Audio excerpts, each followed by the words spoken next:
Mrs. Holness, Mr. Holness, Mr. Bartlett,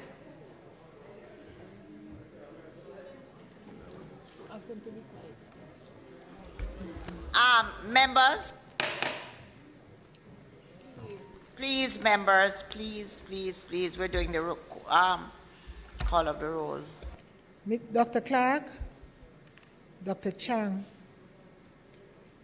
Mr. Shaw, Mr. Samuda, Ms. Grange, Mrs. Williams, Mrs. Mallow Fort, Dr. Tufton, Mr. McKenzie, Mr. Chuck, Mr. Vaz, Mr. Warmington, Mr. Charles, Mr. Green, Mr. Morgan, Mr. Hutchinson, Mr. Terry Long, Ms. Smith, Dr. Dunn, Mrs. Cuthbert Flynn, Mr. Main, Mr. Davis, Mr. Witter, Mr. Brown, Dr. Brown Burke, Dr. Charles, Mr. Chin, Mr. Clark, Mr. Cousins, Miss Crawford, Miss Daly, Miss Davis, Mr. Golding, Mr. Graham, Dr. Guy, Miss Hamilton, Miss Hannah, Mr. Henriquez, Mr. Henry, Mr. Hilton, Mr. Jackson, Mr. Lawrence, Miss Lee, Mr. Miller, Mr. Montague, Miss Morrison, Mrs. Nita Garvey, Mr. Paulwell, Mr. Phillips, Dr. Phillips, Mr. Robertson, Mr. Robinson, Mr. Siblist, Mr. Slowly, Mrs. Vaz, Dr. Wheatley, Mr. Williams, Mr. Wilson, Mr. Wright.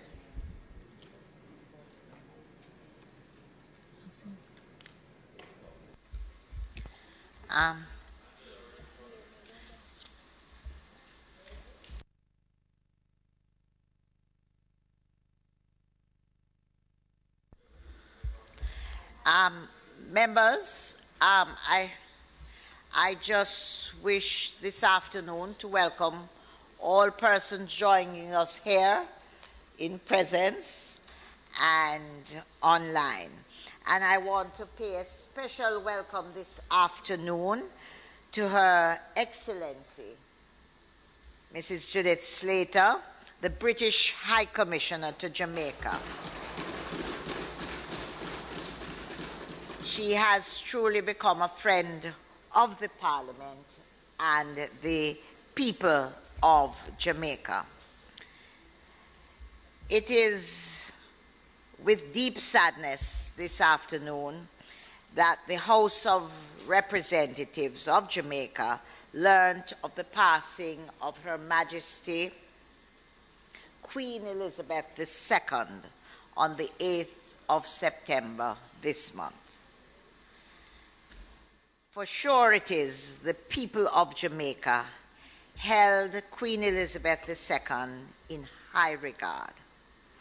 For us, the Queen was the embodiment of fortitude, dignity, and grace. Her Majesty demonstrated the importance of being diligent in duty and in service to all people. We will remember the Queen's lifelong support for the Commonwealth Parliamentary Association, of which this Parliament is a part. I extend heartfelt sympathy to the members of the royal family on the passing of one who has truly made such a significant contribution to the fabric of modern world history.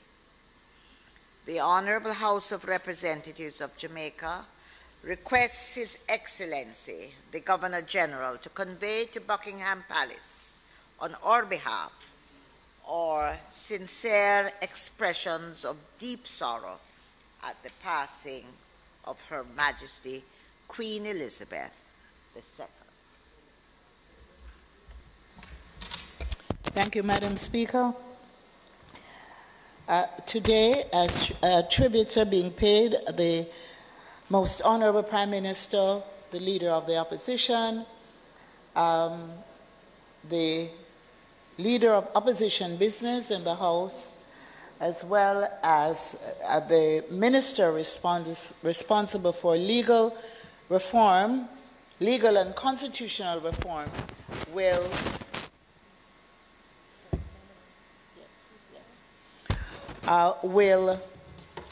at this time pay tribute to Her Majesty Queen Elizabeth. Since her passing, the world has been focusing on her legacy, and under our system of government, she was the only head of state that most of us had ever known. Governors General, Prime Ministers, Ministers, Senators, and Members of Parliament came and went, but Her Majesty the Queen remained a constant figurehead representing continuity and stability in a changing world. Madam Speaker, we had unfinished business with Her Majesty, but we will pursue them with her successor, King Charles. At this time, Madam Speaker, I ask you to invite the Prime Minister to pay his tribute. Thank you. Thank you. Prime Minister.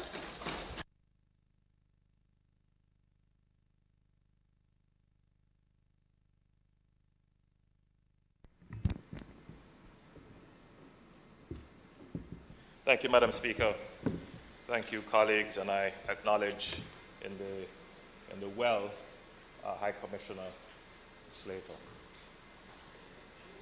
On Thursday, the 8th of September 2022, Her Majesty Queen Elizabeth II passed away at Balmoral Castle, Scotland. She celebrated her 96th birthday on the 21st of April 2022. Queen Elizabeth, who succeeded her father, King George VI, upon his death on the 6th of February 1952, reigned over the United Kingdom of Great Britain and Northern Ireland, the territories and realm countries of the Commonwealth for 70 years and 214 days, the longest reign of any British monarch, and indeed one of the longest reigning monarchs in history. Her long and transformational reign saw the world go through seismic changes to the evolution of the Commonwealth, the end of the Cold War era, and even most recently, she would have seen through the pandemic. She transformed the monarchy to maintain its relevance in an era of decolonization. Her reign is filled with many firsts. In 1991, she became the first sovereign from the British royal family to address the United States Congress. In her remarks, she revealed a bit of her philosophy. Some people believe that power grows from the barrel of a gun, she said. So it can, but history shows that it never grows well, nor for very long. Force, in the end, is sterile. We have gone a better way. Our societies rest on mutual agreement, on contract, and on consensus. Her ability to adapt was perhaps best exemplified by her historic visit to the Republic of Ireland in 2011, the first by a British monarch in a century. Notwithstanding the challenges presented by the varying cries and turbulent periods of change, Queen Elizabeth remained actively engaged with citizens and people across the globe. She was the most traveled of any of her British predecessors and visited over 100 countries on behalf of the crown. She endeared herself the world over, irrespective of nationality, not only for her support and patronage of countless charities and programs, but also as a symbol of the dignity of the British throne. With quiet and confident strength, accompanied by a calm, warm, and gracious demeanor, she captured the hearts of many, including the Jamaican populace, who affectionately remember her various visits to our beloved island. Indeed, she visited Jamaica 6 times. The first occasion was in November 1953, only 5 months after her June coronation, during which she opened Jamaica's first highway, the Queen's Highway, which stretched from Discovery Bay in St. Anne to Bengal Bay Bridge at the border of Trelawney and St. Anne. She visited once each subsequent decade, in 1996, 1975, 1983, 1994, and 2002. Queen Elizabeth knighted all 6 of our Governor Generals and our first 2 Prime Ministers, as well as several other notable Jamaicans.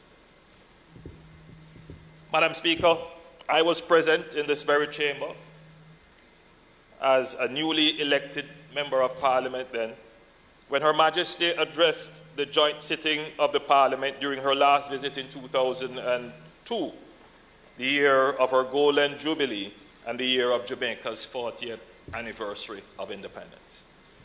On that occasion, her address provided context for the relationship between Jamaica and the British monarchy, but importantly, offered insight into the many challenges facing Jamaica, reinforcing the value of democratic ideals and the rule of law. On the occasions when I had the privilege of meeting Her Majesty, I found her to be warm and engaging, with an expressed fondness for Jamaica. It was therefore a unique and humble honor to have introduced her last year prior to her virtual address to the heads of government at the 26th meeting of the Conference of Parties to the United Nations Framework Convention on Climate Change, which was held in Glasgow, which we commonly call COP26. Queen Elizabeth will be long remembered for her constant and unparalleled dedication to the British monarchy and unswerving commitment and service to the Commonwealth and all territories. As she declared on her 21st birthday, on the 21st of April 1947, nearly 4 years before she would become queen, she would devote her whole life to the service of all. She lived out this commitment with grace, effortless charm, and poise, while guarding the splendor, pageantry, and majesty of the institution of the monarchy. Her Majesty has undoubtedly written her epitaph in official as well as popular memory, as an inspiration for a life of service, for her loyalty to family and subjects, and for her endearing charisma and modesty through it all. May this example of service, dedication, and commitment continue to inspire us all. Madam Speaker, we are saddened by the loss of Her Majesty, and will always remember her shining example. Hers was a remarkable tenure and an unmatched record of service and leadership. She was a compass of certainty, truth, respect, and compassion. Her passing marks the end of an era for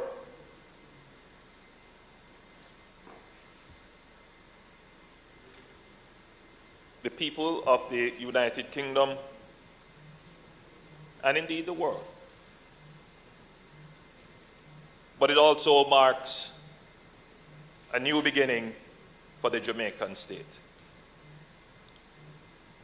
Upon the passing of Her Majesty Queen Elizabeth, and by virtue of the Ascension Act of the United Kingdom and Jamaica's Constitution, His Majesty King Charles III has succeeded Her Majesty as the constitutional sovereign.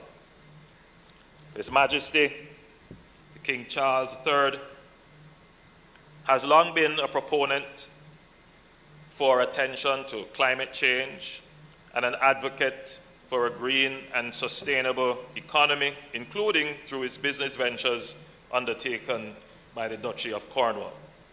Since his designation in 2018 as the Queen's successor as head of the Commonwealth, he has championed the cause of small island developing states through his various foundations and patronages, primarily the Prince's Trust, which he inherited, and the Prince's Foundation, which he started. He has helped countless young people the world over to achieve their potential. Here in Jamaica, his work through the Rosetown Foundation has been transformational. Madam Speaker, even as Jamaica prepares to redefine its sovereign arrangements, the government and people of Jamaica stand with the royal family and the government and people of the United Kingdom, the territories and realms, as well as the rest of the Commonwealth in this time of sorrow. We offer our heartfelt condolences on our loss. Jamaica will be represented at the funeral on the 19th of September by His Excellency, the Most Honorable Sir Patrick Allen, and myself.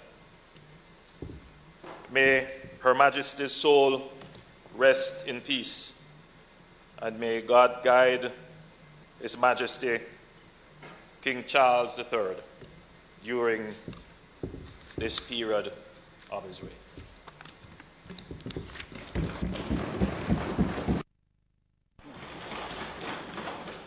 Madam Speaker, the Leader of the Opposition will be arriving shortly to pay his own tribute.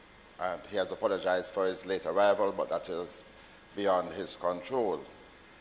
But, Madam Speaker, if I could briefly, on behalf of the opposition, and we do have other members who will be paying tribute, to mark Her Majesty's passing with tremendous sympathy from our side to, indeed, the family of Her late Majesty, and indeed peoples across the world who have been associated with the British monarchy for these many years. I, Madam Speaker, have had some relationship with the family because my mother told me that even though I was conceived in East Kingston and Port Royal, that my actual birth was timed so that I could be born at the Princess Margaret Hospital in St. Thomas.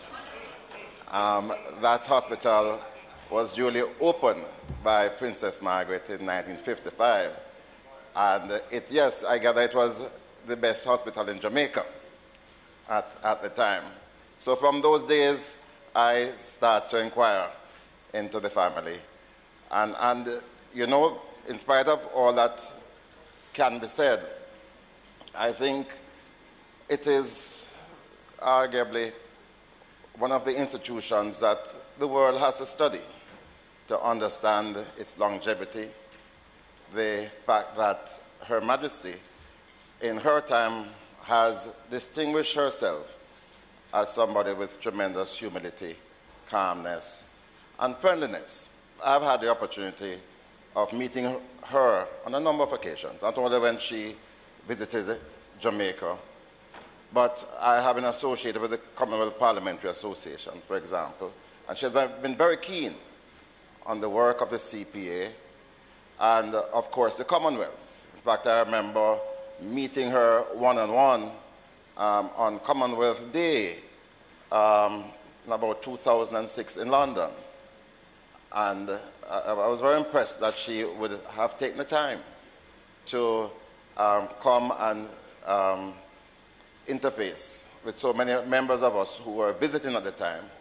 And even this year, when the Commonwealth was celebrating her, what jubilee was it? Her Platinum Jubilee. There was a service this year when three of us who were attending the CPA conference, we actually went to Westminster Abbey for service that was scheduled to last for 1 hour. It lasted 1 hour promptly. But we were really impressed by the tributes that were outpouring, even though she was unable to be present. And for so many reasons, I want to record my sympathies and those of the opposition at this time as we mourn her passing. May it please you, Madam Speaker.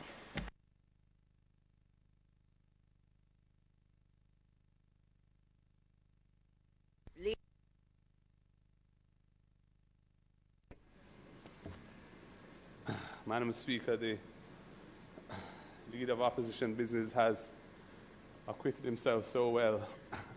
Anything I say will be merely surplusage, but just to say that Her Majesty Queen Elizabeth II is somebody that has enjoyed the admiration and indeed love of many, many people all around the world, not just in her home country of the United Kingdom, but also in countries overseas, members of the Commonwealth, and beyond. Her tenure of the office of Queen has been so long-lived that it has really been an intergenerational experience, so that most of us in this room, I would assume, have never known any other person as being our head of state here in Jamaica. And that continuity means that her demise, her passing, just feel like the end of an era. The sentiments that we feel, I think, are largely out of the high personal regard that she has managed to garner because of her decency, her astute management of her role. And I think there can be no doubt that she has been a very effective monarch for the United Kingdom. She has had to maneuver numerous crises over the long tenure that she reigned. Personal crises within her family, political crises within the United Kingdom, and international crises in which the world has been embroiled. And she has done so effectively. And I think she has probably left the monarchy as strong as she could, given the trends of the modern world. And of course, one of the trends of the modern world, as relates to Jamaica, is to complete the process of our independence, which we on this side have been advocating for many, many years, and which we are happy that the Prime Minister has earlier this year, indicated that the government is also committing itself to. This means no disrespect to any individual, to Her Majesty the Queen, or indeed her successor, the new King, King Charles III, but rather is an affirmation of the need of our people to have a head of state who is a Jamaican, born here, and with whom our people can identify readily. We very much look forward to that process being expedited. We are quite concerned, indeed disappointed, that no progress has been made thus far as we are aware, and we would like to see that proceed with alacrity, and indeed feel that this important historic juncture with the transition of the realm from the former head of state, the former queen, to the new head of state, the new king, affords us an opportunity to redouble our commitment, or reaffirm it, and redouble our efforts to get it done. Can only be done by way of consensus, and happily I believe that consensus exists. There are other issues which I could speak to, but I don't think this is an appropriate moment to do that. Suffice it to say that we wish the family of Her Majesty, and indeed the people of Great Britain who are mourning her, we express our sympathies and condolences to them, and salute her memory as somebody who was an international figure, which generally speaking attracted the admiration of many, many people around the world. Thank you, Madam Speaker.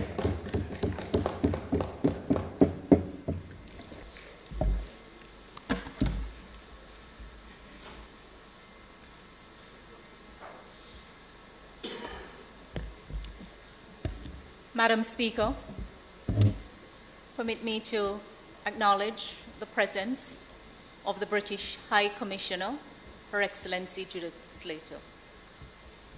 Madam Speaker, the death of Her Majesty Queen Elizabeth II, whose 70-year reign made her the longest reigning monarch in British history, marks the end of an era and new beginnings, not only for the monarchy, but also for members of the Commonwealth realm, like Jamaica, for which she was head of state. In expressing my sincere condolences, I believe each member of her extended and immediate family has found much comfort in how well and admirably she discharged her duties. It is said that one of Queen Elizabeth II's greatest achievements was the reinvention of the sovereign's role. Having inherited a cipher monarchy, she kept the crown above party politics, although always fully engaged with the political world. Indeed, Madam Speaker, she was the political figure who was apolitical and above party. The grace and remarkably formidable political skill with which she handled her often difficult and delicate constitutional role were widely acknowledged by leaders and commentators the world over. Through her weekly audiences with the Prime Minister, she became a valued confidant.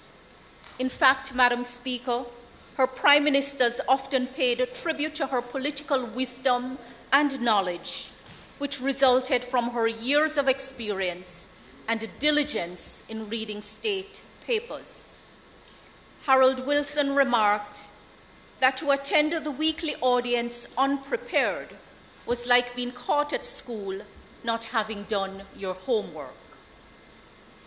Her wisdom and unceasing sense of duty meant that she was widely viewed with a combination of respect, esteem, awe, and affection, which transcended nations, classes, and generations. Only very occasionally and briefly did the Queen allow her own political views to surface.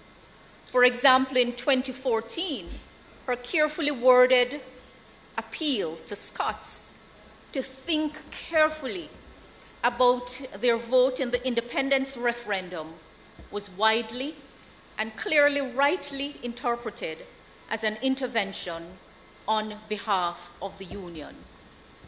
Madam Speaker, it is said that Republican critics of the monarchy had long given up demanding its immediate abolition.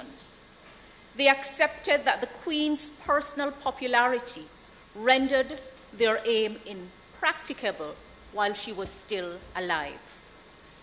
The founding fathers of independent Jamaica had such respect for Her Majesty Queen Elizabeth II that they made it very difficult for us to change our form of government from a constitutional monarchy.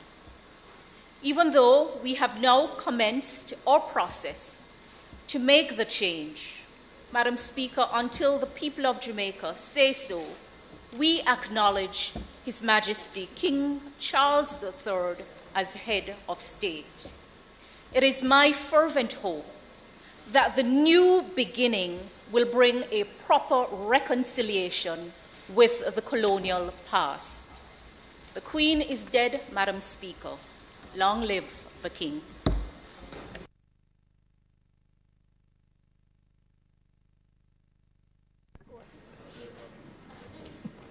No.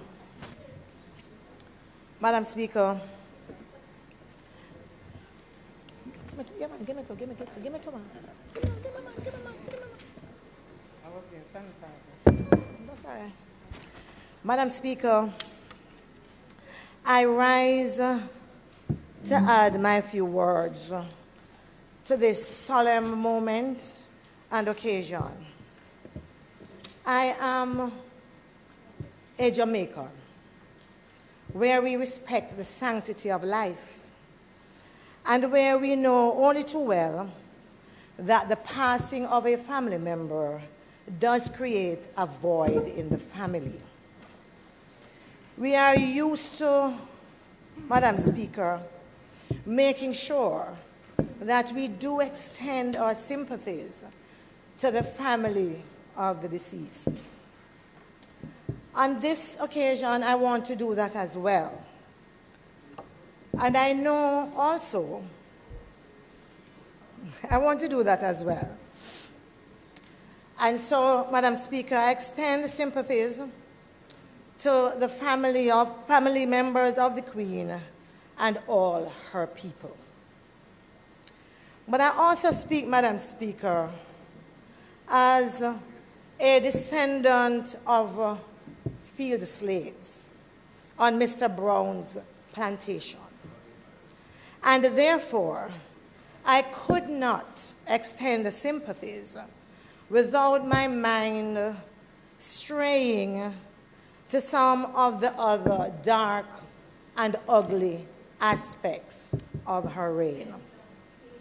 I have no intention, Madam Speaker, to go into the details, but as an individual who, by virtue of the color of my skin and where I come from, I live a reality that has been determined by our colonial past. I stand right here representing some individuals who have the same cultural heritage that I do, and I will not for 1 second be silenced or be quietened. because I happen to be in the House of Parliament. After all, this is the people's house. This is a house, all the people's house. Some might want to speak of the one, but I would like to speak of the many. And that is the reason why I stand, Madam Speaker. I am duty-bound while I'm extending sympathies to also place on record that the outstanding issues of reparatory justice and being a full, independent and sovereign country must be something that we do not leave behind. And others have said that, and I'm pleased to hear them say that. Madam Speaker, I would have expected that protocol and being polite would have required a period of mourning. I'm surprised, though, that in Jamaica we are actually mourning longer than Britons, than even Britain. Suffice it to say, Madam Speaker, as I take my seat, Madam Speaker, I am proud as that great-great-granddaughter of a field slave on Mr. Brown's plantation to have the opportunity to place on record the feelings at this time of my families, my friends, and others who still have outstanding business and who cannot rest until those things have been taken care of. Thank you.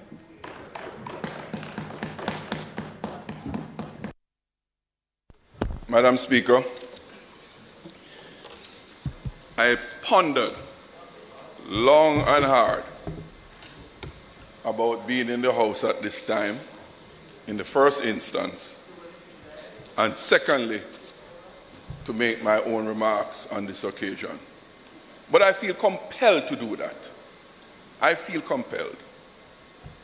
You know, Madam Speaker, it was last week or the week before, we had a similar occasion when two persons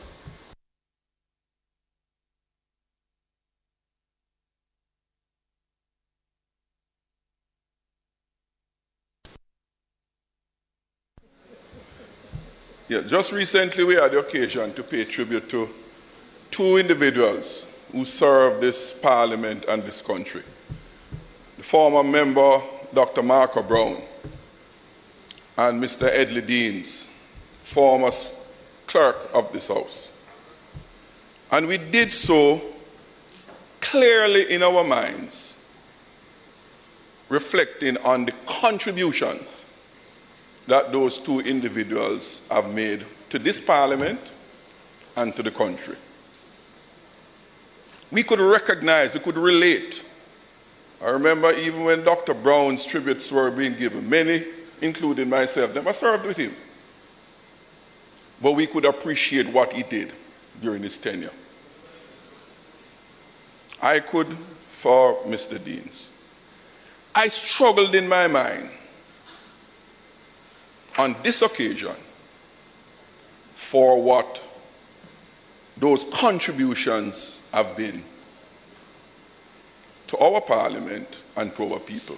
You know, Madam Speaker, there are some very uncomfortable truths that we don't like to talk about.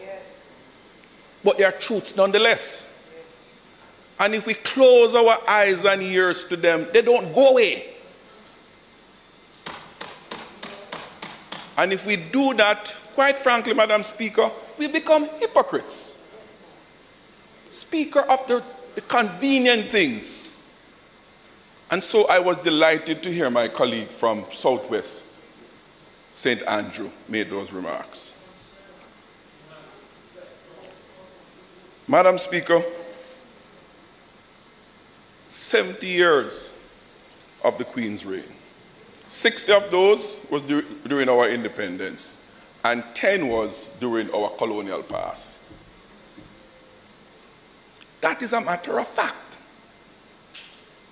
What has happened during that period by the state,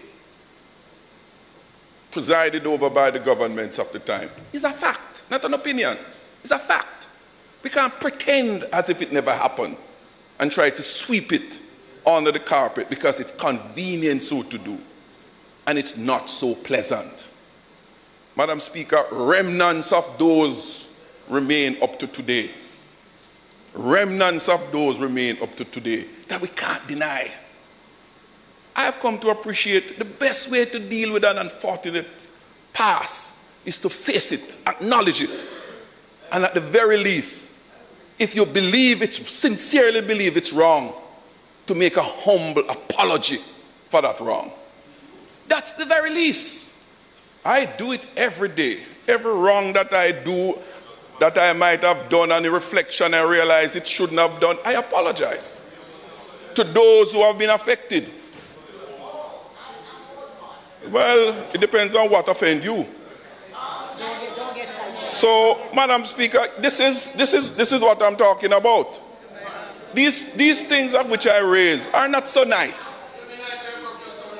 Yes, you can say anything you want to say. All right, guys. That's what I'm talking about. All right, hello. So, Madam Speaker, like my colleague from Southwest, St. Andrew, I believe, yeah man, plenty of them around still. Madam Speaker, I heard the Prime Minister spoke, and I heard my leader of opposition business spoke. And he said he spoke of all of us. I could not sit here and let the record reflect that I concur with those. I don't. And that's my sincere position. And I just want to register it. I, like my colleague from Southwest St. Andrew, speak for others outside of here who elected us too. All of us, we were elected by all of the rest of Jamaica, not a select few. And we have a duty to represent them. It is on that basis I posit my comments this evening. I now invite the opposition spokesperson on foreign affairs to pay her tribute on the passing of Queen Elizabeth II. Thank you, Madam Tribute Speaker. on the passing of Queen Elizabeth II. Thank you, Madam Speaker. And I just want to acknowledge the presence of the British High Commissioner, Her Excellency Judith Slater, who is with us this afternoon. Madam Speaker, the Queen personified strength, grace, and determination. She was a true definition of duty to country. Her 70-year reign was the second Elizabeth age and saw much dramatic change both in culture and society worldwide. And may her soul rest in peace, and we extend sympathy to her children and her grandchildren.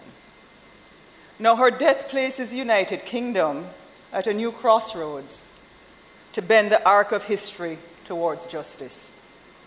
From our part of the world, Madam Speaker, we must not forget that Jamaica is still a realm of the British monarchy. We have watched the political developments over the past few years and the instability in Great Britain.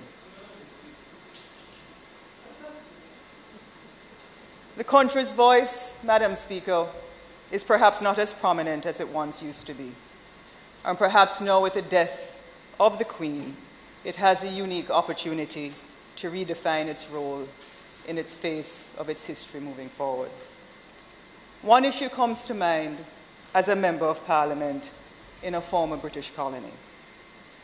And we're all aware, Madam Speaker, each and every one of us in here, of the evils of slavery, which are still alive and present.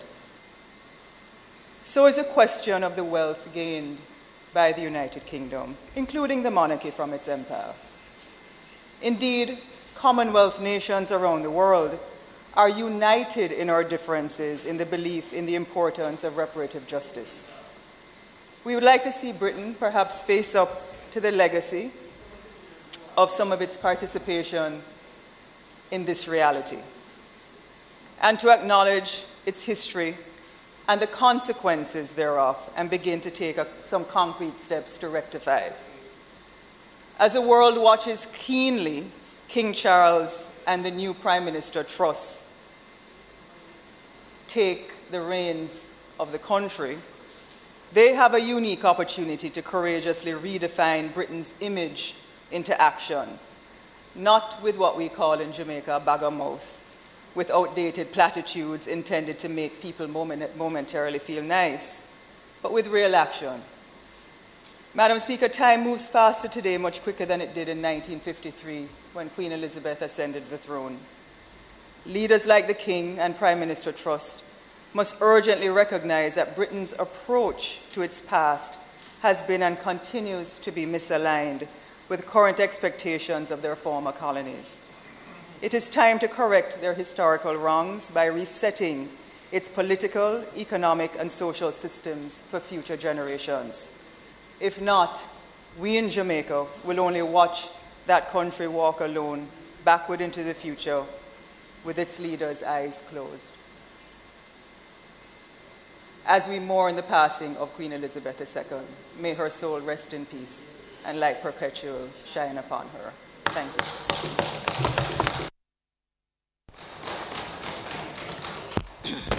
Madam Speaker, I wish to thank the Prime Minister and colleague parliamentarians for paying their tribute here today to Her Majesty Queen Elizabeth II, and to thank the British High Commissioner for gracing us with her presence. And as I conclude the tributes, I just wish to make some closing remarks. I want to quote a quote from Her Majesty. She said, "I declare before you all that my whole life, whether it be long or short, shall be devoted to your service and the service of our great imperial family to which we all belong." End of quote. When in 1947, then Princess Elizabeth spoke those now immortalized words, little did she know that very soon after she would have been elevated to a position of global prominence and to bear on her shoulders the future relations between the United Kingdom and Northern Ireland, of which she would be queen, and a number of countries, including Jamaica, where she would serve as head of state. Her Majesty conducted the affairs of state with alacrity and a recognition of the diversity of the people she would lead. Within this diversity, Madam Speaker, she always recognized the different aims, the different aspirations and hopes of the people, expressed through a diversity of languages, customs, and traditions. She understood the varied history and consequent reality that impacted the lives and sense of dignity of the people. As she traveled the Commonwealth, visiting Jamaica on 6 occasions, she recognized the integrity of all people and their right to choose their future. She has therefore supported those who made decisions to remove her as head of state, and urged, where possible, that all remain in the Commonwealth of Nations, where she would be able to sustain the values of democracy and the rights of people to self-determination while sustaining historic relations of substance. Madam Speaker, we had unfinished business with Her Majesty, but we will pursue them with her successor, King Charles. Reparatory justice is necessary and is needed.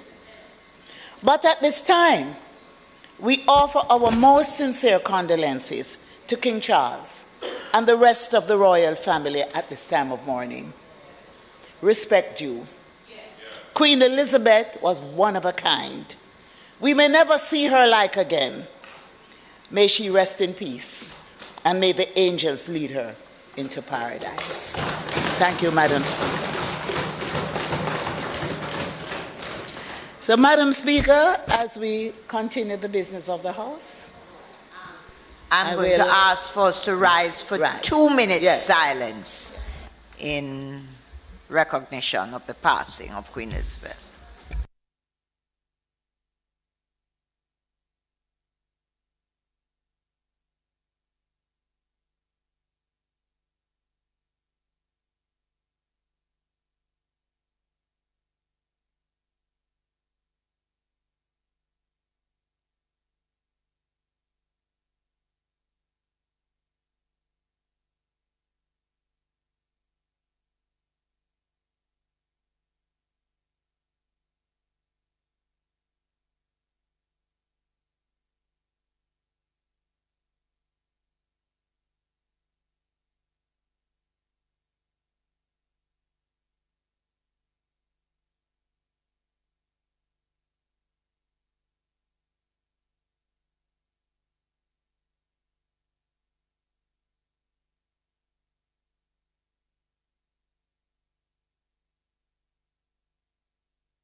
Rest in peace, and the light perpetual ever shine upon her.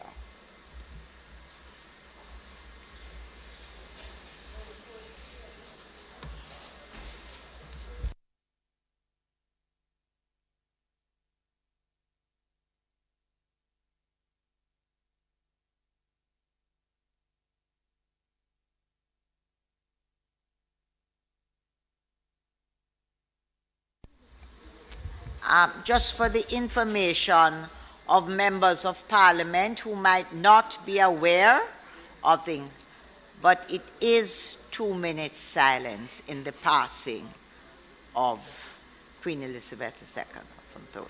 It is what it is. Madam Speaker, I now ask for the suspension of the standing orders to allow us to go to public business and to receive 2 presentations under the state of constituency debate at this time. We will then return to the items thereafter. Thank you, Madam Speaker. The question before the House is that there is a suspension of the items on the agenda and we move to public business before returning to the agenda. Those in favor? Those against? Those against? The ayes have it. Public business. And at this time, I now call on... Madam Speaker? Yes. So, the state of the constituency debate. Today, the presentations will be made by Mr. Morland Wilson, Member of Parliament, Westmoreland Western. Will open the debate, and he will be followed by the Honourable William Hutchinson, J.C. Hutchinson, CD, MP, St. Elizabeth, Northwestern. Thank you, Madam Speaker. Madam Speaker, just before the member, I just would like to inquire if the Ministry of Finance is present, because these debates are to be a prelude to the budget call, and it was importantly established during this time to make sure that the Ministry of Finance hears from the representatives of the people And if they are not here, then it means that we are not abiding by the objective of that debate. So may I inquire, Madam Speaker? Madam Speaker, at this time, with the advanced technology that exists, we know that the Minister and the Ministry of Finance and our mother and our fathers and our sisters and our brothers are watching us. We are, we are live and direct. How about that?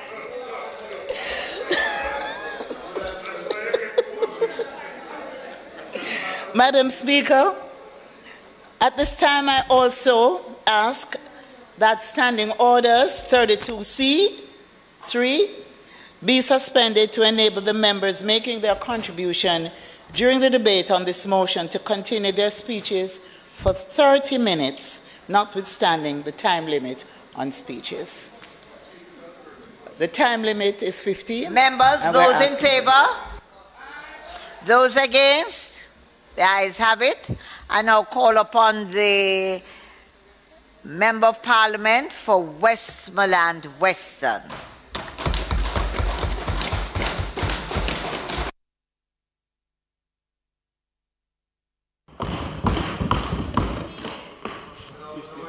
Yes, thank you. Yes. Thank you, Madam Speaker. Would you permit me to speak from a seat that is not my own? All right, thank you. Madam Speaker, today is a big day. It's a very big day. I moved my first motion just last week, and I'm opening the debates for the very first time. So, wish me luck. Madam Speaker, it's with great pleasure, privilege, and passion that I stand here to address this honorable House on this, my second State of the Constituency debate, to report to this Parliament and to the nation the achievements, performance, and triumphs of Westmoreland Western constituency over the past year, and to outline proposals, plans, and objectives to be considered when reviewing the budget for the current financial year and the forecasting of estimates and revenue and expenditure for the next financial year. Madam Speaker, I also want to state unequivocally that the responsibility entrusted to me by the people of Westmoreland Western on September 3rd, 2020 has not been taken lightly. And I recognize that for over 3 decades, the constituency has been without any kind of leadership until now.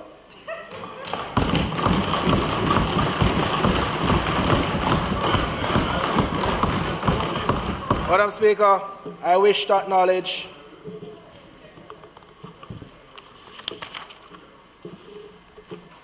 Madam Speaker, our Prime Minister, the Most Honorable Andrew Holness, must be commended for his visionary leadership, strong economic policies, and his command of our country's affairs, especially during those difficult times globally. I would like to thank him and the Jamaica Labour Party caucus for the opportunity to represent the people of Westmoreland Western. I appreciate their continued faith in me. Madam Speaker, the year 2021-2022 has been a year of recovery. We have faced many challenges, but with God's help, we are recovering stronger and together.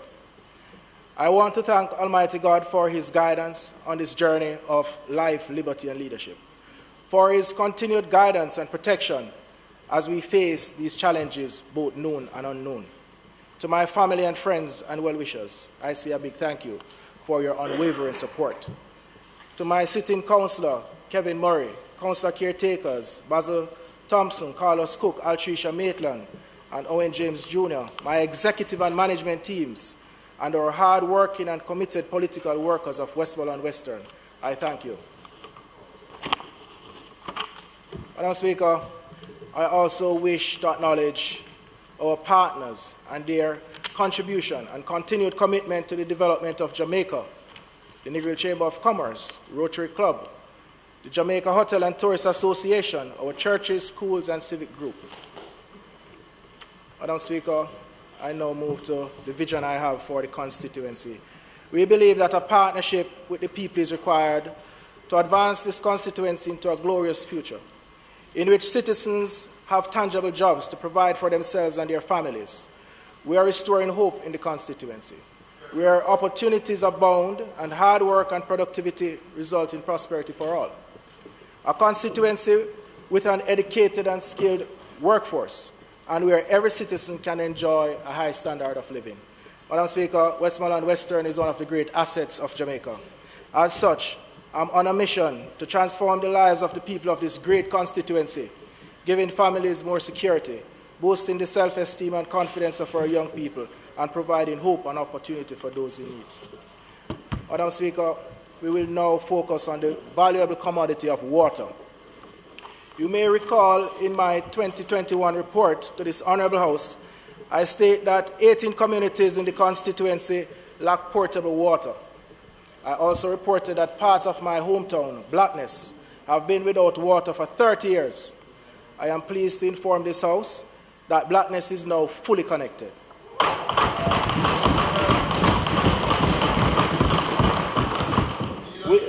Which means that all sections of Blackness have water. Madam Speaker, residents of Brighton, Retirement, and Orange Hill pleaded with me during my 2020 campaign for the general elections.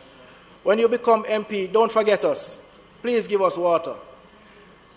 We have been without water for over 60 years. Please look into what you can do to provide us with water. Madam Speaker, on Thursday, August 25th, 2022 at 2 p.m., I joined Minister Honourable Matthew Samuda in commissioning the Nomprel Retirement and Orange Hill Water Project.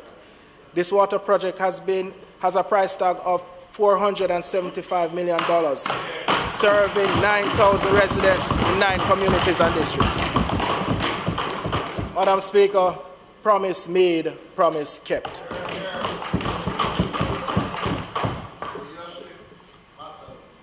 Madam Speaker, this water system not only reflects my commitment to the people of Westmoreland Western, but also the government's commitment to the people of Jamaica in ensuring every Jamaican have access to portable and reliable water.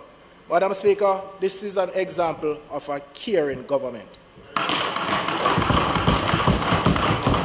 Madam Speaker, more good news. I recently toured Mourland Hill with the Minister of Local Government and Rural Development, the Honourable Desmond McKenzie, to assess the feasibility of implementing a water system for approximately 9,000 residents. Mourland Hill is the home to numerous small businesses, Mourland Hill Primary School and Infant, the internationally renowned Jamaica Giants and Sculpture Park and Art Gallery. For those in Mourland Hill who are listening, I know you have been waiting for over 60 years, but you only have a working MP for 2. Please be patient with me. Madam Speaker, it is often said that water is life, so let me elaborate. Negril residents, business, and hoteliers have been waiting with bated breath for the Negril Water Improvement Project. This system will pump water from Rowan River to Negril, passing through the 5 electoral divisions: Friendship, Grange Hill, Little London, Sheffield, and ending in Negril. Minister Matthew Samuda has agreed to collaborate with me to work and start this project. Madam Speaker, more on infrastructure. The Little London community has been without a police station for over 30 years. Residents frequently hear of a police station but see no action. Madam Speaker, on Thursday, April 7, 2022, less than 2 years after being elected, I joined our Prime Minister, the Most Honourable Andrew Holness, Minister of Local Government and Rural Development, the Honourable Desmond McKenzie, Minister of State in the Ministry of National Security, Xavier Main, Permanent Secretary Courtney Williams, Deputy Commissioner Clifford Blake, and the Senior Manager at NHT, Donald Moore, at the official groundbreaking of the construction of $175 million police station in Little London, Westmoreland.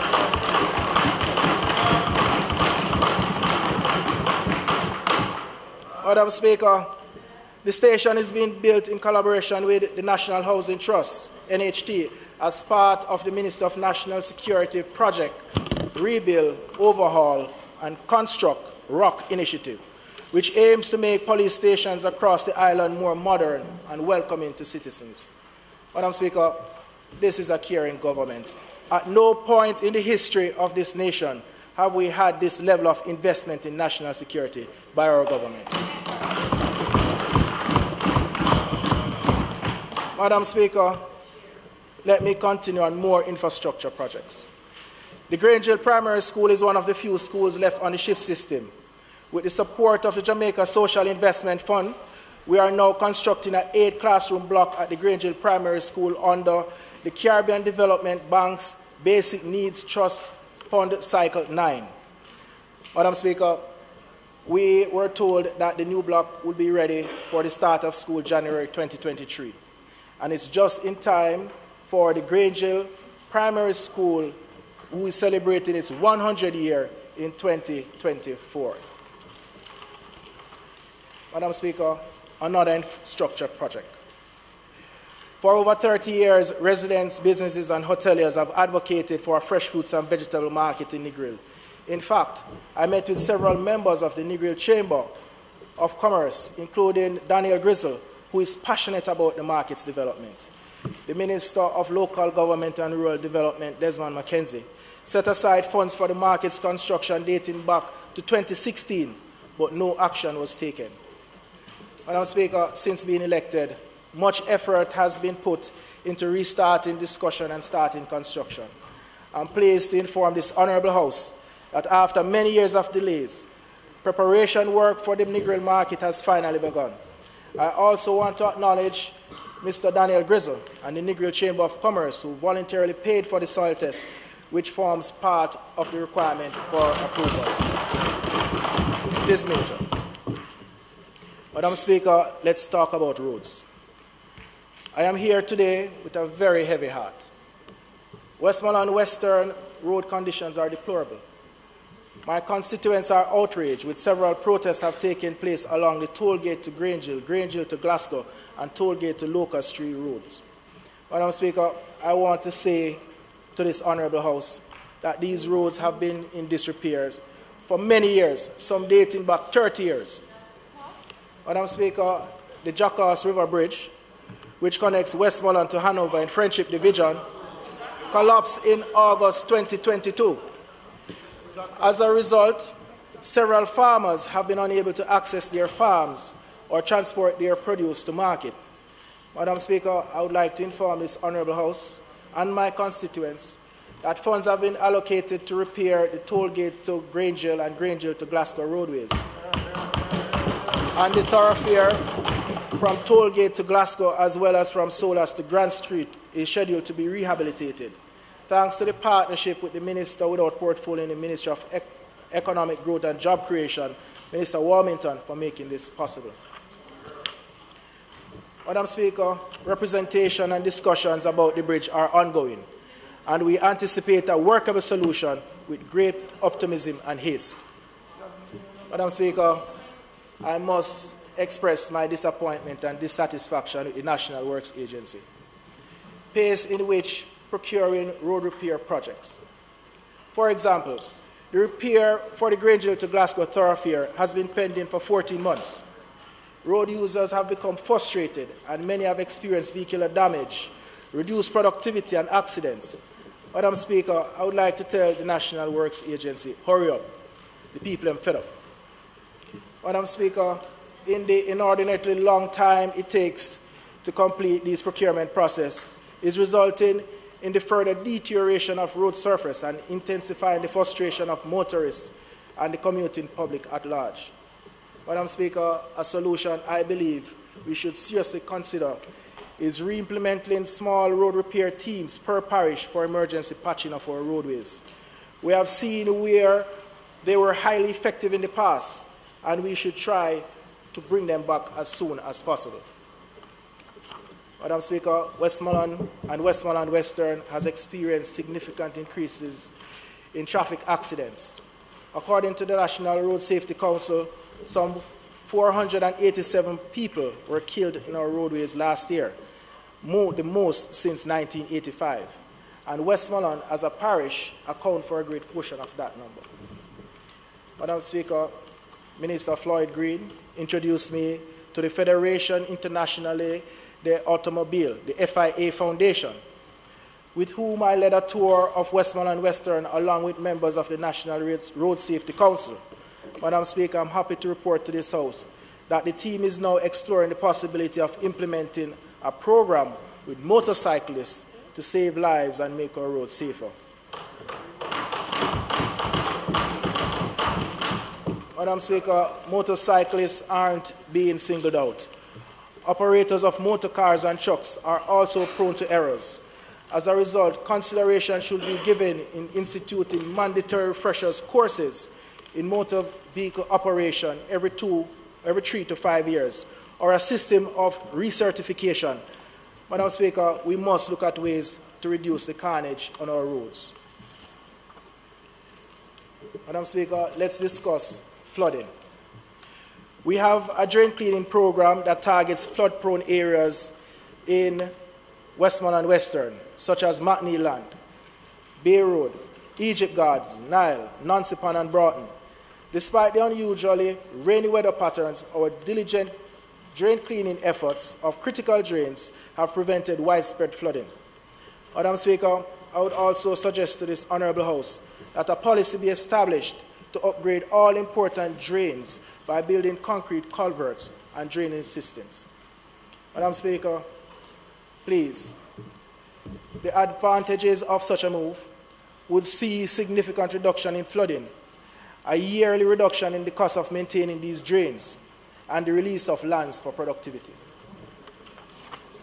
Madam Speaker, let's discuss education.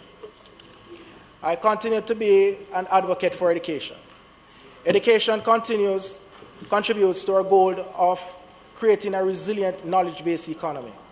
Westmoreland Western has 21 public schools, 12 of which are primary schools. 4 are primary and infant school, 1 infant school, 1 junior high, and 3 high schools. Madam Speaker, just under $6 million has been spent on education support for students at the primary, secondary, and tertiary level in last year. Through the EduChess Foundation, scholarships, we assisted scholarships to 15 secondary and tertiary level students. To date, 60 tablets and laptops were distributed to children, as well as 350 book vouchers and 100 shoes vouchers distributed through the Constituency office. Madam Speaker, this is in addition to our back-to-school event, which was held in the electoral division and attracted approximately 1,500 students for bounce-about, popcorns, hot dogs, and other children delights, as well as back-to-school items such as backpacks, books, and stationery. Madam Speaker, while Mourning School is not in my constituency, the launch of the Youth Summer Employment Program, YSTEP, was a monumentous occasion for the parish of Westmoreland, where our Prime Minister, the Most Honourable Holness, gave an inspiring charge and words of encouragement to over 1,800 young people in attendance, many of whom are entering the workforce for the first time. Madam Speaker, the Youth Summer Employment Program for 2022 recruited approximately 6,000 young people across the island who were assigned to various ministries, departments, and agencies of the public sector organization. The Honourable Minister of Local Government and Rural Development, Desmond McKenzie, deserves a special recognition and applause for this program, which has,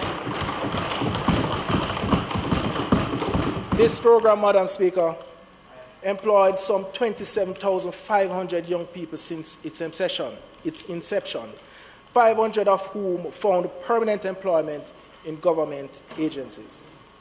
Madam Speaker, the government efforts to connect Westmoreland Western communities to the internet continues unabated. I would like to express my gratitude to the Honourable Minister of Science, Energy and Technology, Minister Darrell Vaz, for his ongoing leadership in the development of the Community Wi-Fi Hotspot Initiative. Madam Speaker, the internet access has also been a source of concern for hoteliers, businesses, and residents in Negril, who complain bitterly about its unreliability. Honorable Minister Vaz is not in the House, but I hope he's listening.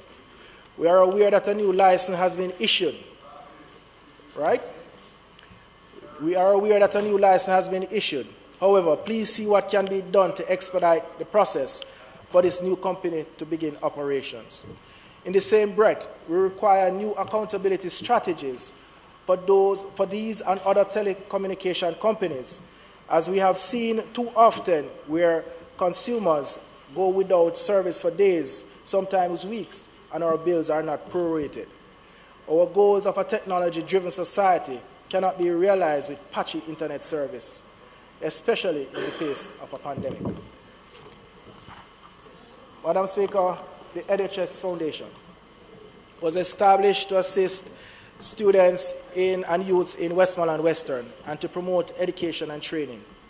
The foundation is currently in talks with a number of organizations about providing training and certification in high-demand areas.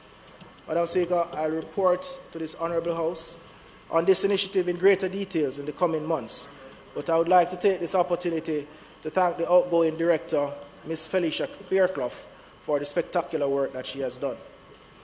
Madam Speaker, it's also important to recognize the Theodora Skills Training Center and Cornerstone, Jamaica, which have continued to provide the training and certification programs that enable many people in Western Jamaica with the tools they need to begin a career in their chosen field of trade. Madam Speaker, let me move quickly to housing. Westmoreland Western, there is still a housing crisis. And there has been a rapid increase in informal settlements of lands traditionally used by the sugar industry. Housing demand continues to rise as hundreds, if not thousands, of people relocate to the constituency for work, family, and opportunities in the hospitality industry. Madam Speaker, the consequence of the constituency lingering housing crisis were on full display in one of the most widely publicized disputes which occurred in a community called Little Bay. Madam Speaker, I would like to express my gratitude to our Prime Minister, the Honourable Andrew Holness, for visiting the constituency to take part in the groundbreaking for the Little London Police Station, as well as taking the time out of his busy schedule to meet with representatives of these various groups of people who are occupying the disputed lands.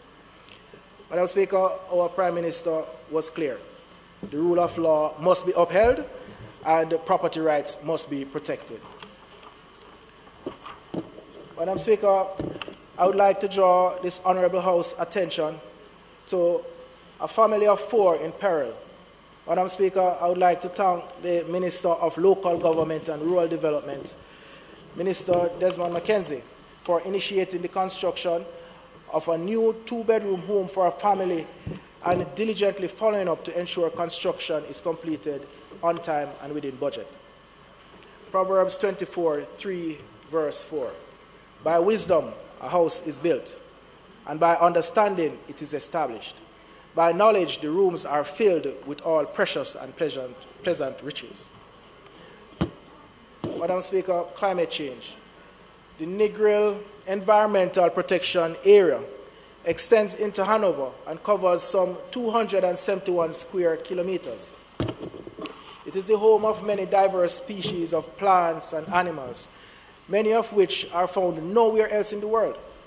The endemic morass royal palm and the endangered West Indian whistling duck are among them. Madam Speaker, the Negril Great Morass is critical to the beach and our coastline, and it must be protected because it is act as a nursery for many marine organisms. Madam Speaker, the Minister Matthew Samuda and Minister Homer Davis, along with the Negril Chamber of Commerce, met just last week to discuss plans to improve the environmental asset protection.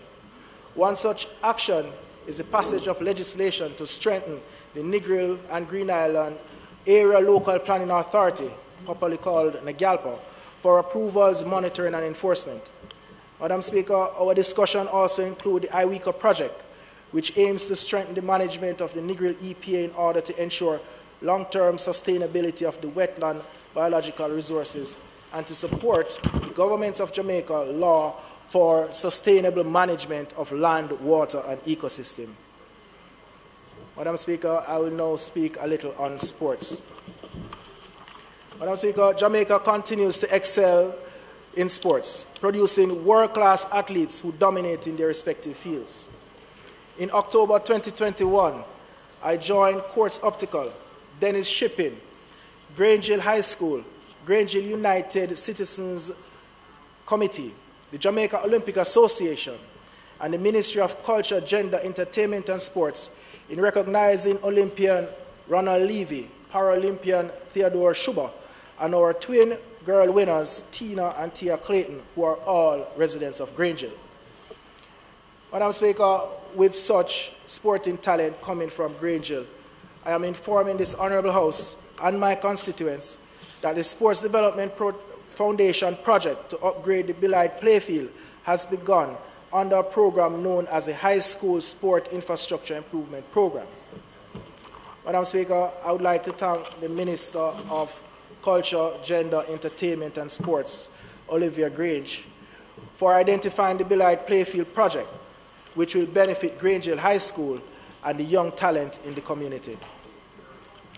Madam Speaker, the Minister, Edmund Bartlett, CD MP, or Minister of Tourism, must be commended for leading the charge in the construction of the Negril Mini Stadium, which was built by the Tourist Product Development Company Limited, with funding from Tourist Enhancement Fund. Madam Speaker, we are currently in the process of connecting water and electricity so that we can begin hosting major sporting events in Negril.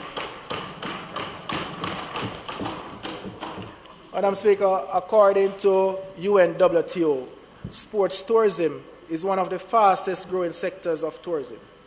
As hotels and destinations compete for the tourist dollar, sports tourism is on the rise. Negril is poised to capture a significant share of the global market with the Negril Golf Club, the Negril Tactical Shooting Range, and Jamwest Motorsport and Adventure Park, all playing important roles in promoting Negril as a destination. Minister Bartlett, Westmoreland is ready, Negril is ready, and the people are ready for sports tourism. Madam Speaker, Negril community and Westmoreland as a whole are very concerned about the Negril Beach Park. The beach park is a lively place where locals would go to the beach, but it has been closed for 15 years. Several proposals and plans were presented during that time, but none were implemented. Madam Speaker, I'm requesting that the Ministry of Tourism, the Tourist Product Development Company Limited, and Tourist Enhancement Fund develop the park with recreational areas similar to Harmony Park, including beach access. I've received several pledges from corporate Jamaica for supporting the development of the park, and I'm advocating for TPDCO to make a mark and lead the charge with the development of the beach park, which will be a legacy for generations to come. Madam Speaker, agriculture and tourism are the two largest employers in the constituency. With the decline of the sugar industry, we now have over 3,000 unemployed sugar workers. This presents a unique challenge as well as a unique opportunity. These workers have years of experience in agriculture and farming and will be qualified for the Overseas Farm Work Program, or in another case, to work in agri-parks. Madam Speaker, I would like to propose to the Ministry of Labour and Social Security that we collaborate on designing a program to get these agriculture workers on the Farm Work Program, or we collaborate with the Ministry of Agriculture and Fisheries to develop agri-parks in the constituencies which the produce could be sold to local markets and the tourist sector. Madam Speaker, it could be a combination of both. In any case, with the assistance of Minister Charles Jr., I supported farmers with some 30 black tanks, chickens, fish nets, fertilizers, seedlings, fruit trees, and other agricultural inputs. Madam Speaker, with the destabilizing effects of the recent global events, Jamaica agriculture sector is critical in supporting our growth and our ambitions of becoming economic independent.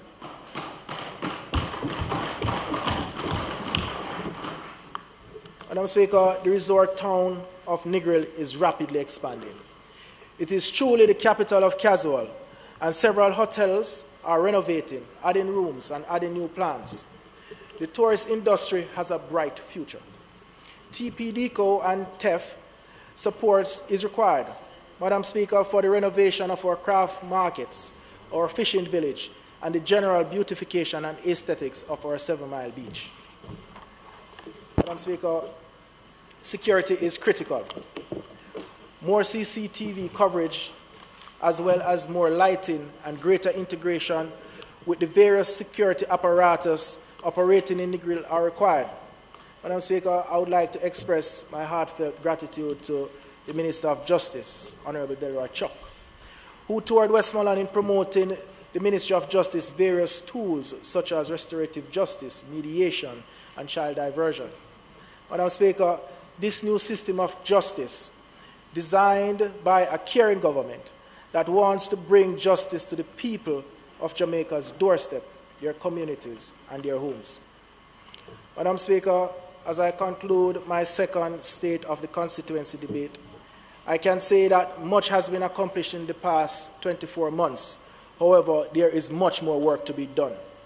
And I will need the support of this Honourable House to make Westmoreland Western the place to work, raise family, and do business. Thank you very much. God bless this House. God bless the people of Jamaica. God bless Jamaica land we love.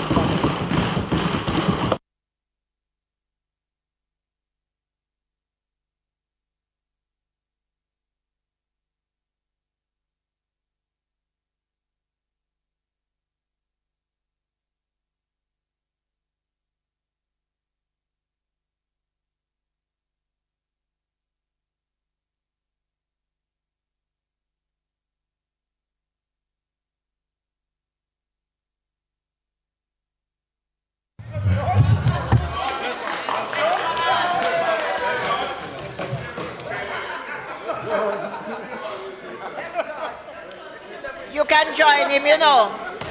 If there's envy on that side, you can join him and congratulate.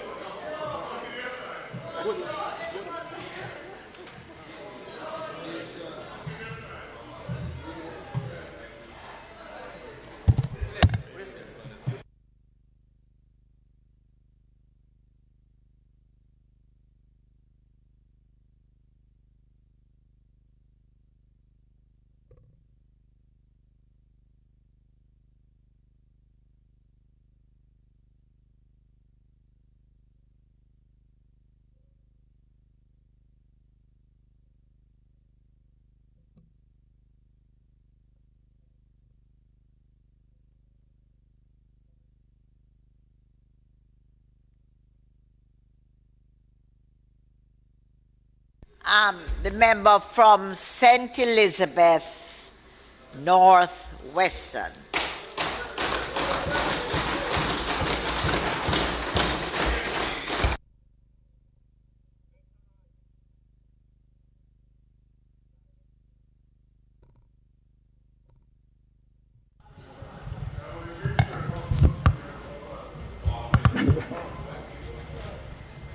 Madam Speaker, I thank the good Lord for continuing to favor me with health and strength to continue the work for the constituents of Northwest St. Elizabeth. You're here. I applaud the Most Honourable Prime Minister for his vision and his structured approach in guiding our nation.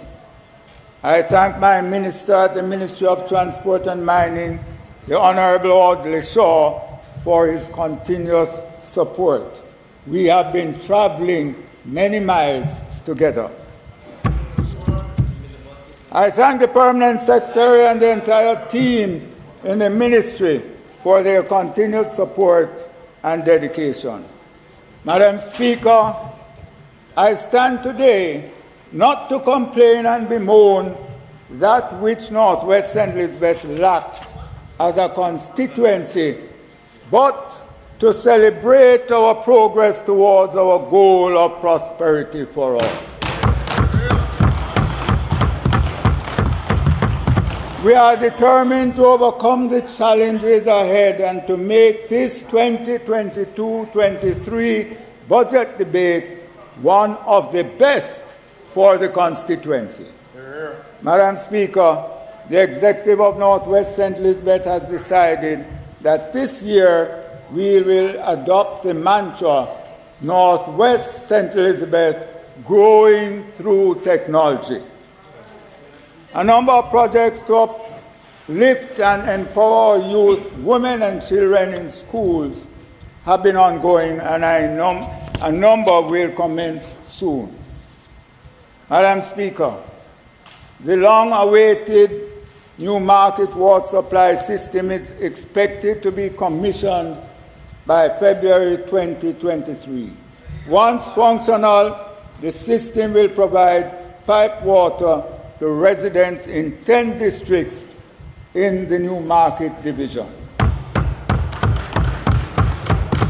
In the Lacobia division, a water line will be coming from Magati to a lift pump at Newton, which will be able to supply water to the district of Coca and surrounding areas.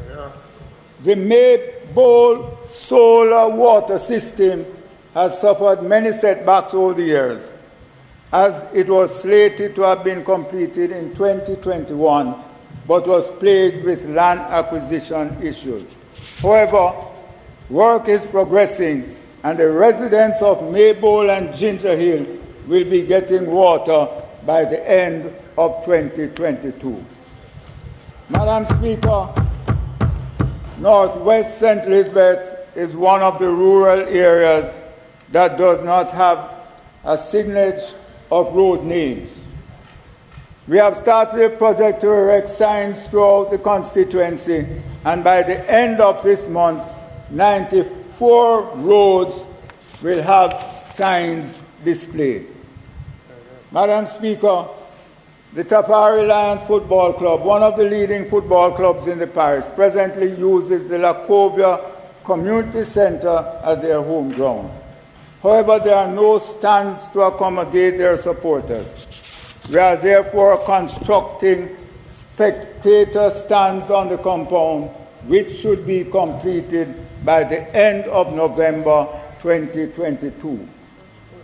There is also another well-known football team, Colour Red. Their home ground is the Holland Playfield, which is without a community center. There is no changing room for the players of the team. Again, by the end of November, we hope to have the construction of the changing rooms completed. Madam Speaker, roughly 90% of the constituents of Northwest St. Elizabeth are either directly or indirectly dependent on agriculture for their economic survival. We continue to engage them from an early age to demonstrate the great economic benefits from agriculture. We are in the process of providing all the primary and high schools with agricultural inputs in order to maintain and expand their school gardens. So far, 6 schools have been provided with fencing material to protect the agricultural plots. The Lacobia High School has recently been presented with a small tractor. 6 schools, 3 high schools and 3 primary schools were gifted with 1 aquaponics system each. The other 18 schools in the constituency will all receive aquaponics systems by the end of November 2022. And I thank the Minister, Minister Charles, for coming to launch this aquaponic system in schools. The aquaponic systems is one in which the waste of farmed tilapia fish is used to supply nutrients to the plants. Both fish and vegetables will be used in the preparation of breakfast for the children in the schools. This will also teach the children at an early age that there is great economic benefit in agriculture. The Jamaica 4-H clubs have agreed to provide aquaponics training and technical assistance to interested farmers and at least one teacher from each school in the constituency. Madam Speaker, we have already started the process of having fruit puree process to ensure that we are able to provide our school children with healthy natural juices for the breakfast program in all the schools, making sure there's no sugary drinks and bag juice. Madam Speaker, we have identified 120 acres of Holland, of lands on the Holland property to be used as Aki orchard to supply Holland Bamboo Limited, a subsidiary of Spur Tree Spice, with Aki for export. Madam Speaker, our farmers in the constituency are preparing to embark on a major project that is growing castor bean. The Jamaica Bauxite Institute is in the process of establishing a castor bean project aimed at using mined-out bauxite lands to plant castor bean and intercrop with cash crops. The beans will be processed to extract castor oil, which is a billion-dollar industry. Its use in cosmetics alone is valued at $187 million per year. And I would like to thank Mr. Montague for laying the wicket for the development of this castor bean project. While we in northwestern Elizabeth are outside of the bauxite mining belt, there are already many farmers who are cultivating castor. They are looking to partner with the JBI in this venture. We see this project as a game changer for these farmers in the constituency. Madam Speaker, the topography of much of the constituency is hilly terrain, and our radar extension officers are having difficulty accessing some of these areas in order to effectively capture agricultural data. These issues are even more pronounced when there is a natural disaster and farmers lose their crops and livestock. The officers are usually required to provide a report on the damages in 3 days. Madam Speaker, 3 drones were recently handed over to RADA. 1 each was presented to the 3 extension officers who service the hilly terrain of the constituency.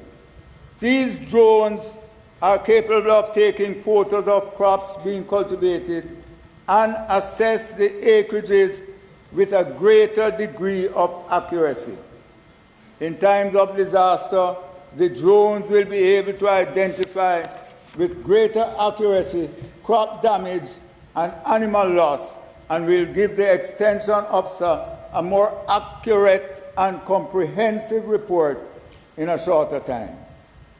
Madam Speaker, it is no secret that the production data currently provided by RADA is more of a guesstimate than a credible estimate of the true level of agricultural production in the constituency. Madam Speaker, the use of these drones can also assist in curtailing the incidences of predator larceny. Madam Speaker, It is with a deep sense of concern that the constituency of Northwest St. Elizabeth have been experiencing an increase in incidents of criminal activities. One such incident took place in the Newmarket community recently, where a police vehicle was attacked by gunmen who escaped in the bushes in the surrounding area. With assistance of the citizens in the area, the men were caught a day after and handed over to the police. It was voiced at the time that if the police had access to the use of drone technology, they would have been able to apprehend the perpetrators quicker. Responding to the suggestion, I intend to provide one drone each to the 2 police stations in Northwest St. Elizabeth, namely the Majesty Police Station and the Newmarket Police Station, once permission to accept same is granted. Moving forward with technology. The drones are already purchased.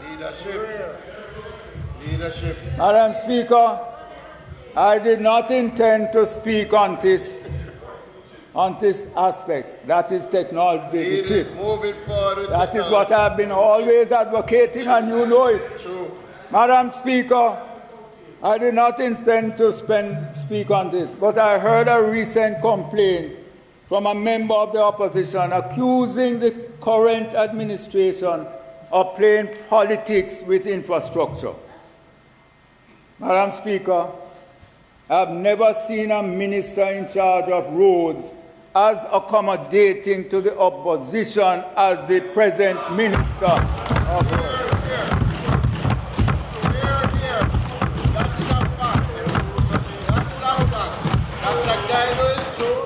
I have seen him giving roads to opposition members of Parliament. This is totally different from when the opposition was in government. Yes. For those of you whose memory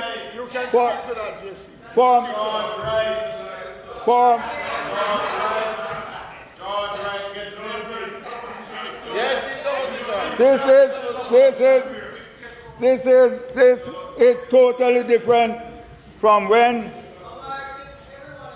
the opposition was in government. For those of you whose memory might need a little refreshing, the people of Northwest St. Elizabeth were victimized by partisan politics for 15 long years by then the PNP government. And I read this here: no road from Northwest St. Bess. Hutchinson cries victimization. This is on Gleaner, Thursday, October 8th, 2015. And it says, Dr. Omar Davis, the country's works minister, has indicated that it would take actually $618 million to rehabilitate 4 major roads in the constituency, which is represented by J.C. Hutchinson.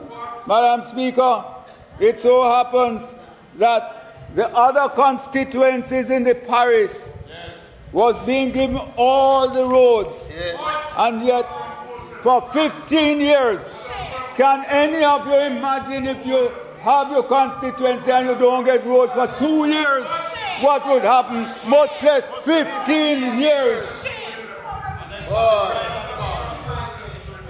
Madam Speaker,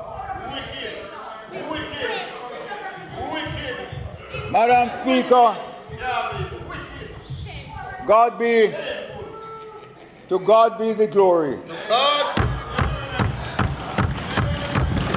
Northwest is out of the clutches.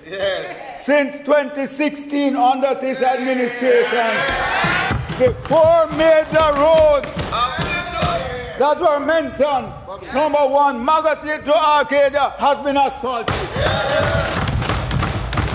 Eldersley to Redgate, 50% already fixed, and another section started. Springfield to Pisgah has been carpeted. Most of you remember the middle quarters to New Market Road, where they planted banana tree in the middle of the road till it started to sprout. Was the first road that we got repaired under this administration.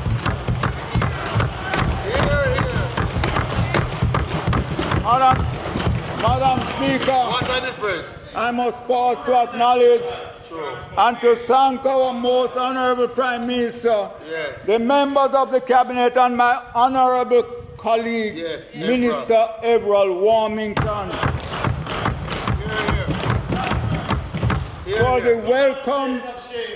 for the welcome financial support being given to maintain, repair, and rehabilitate the road network throughout the constituency.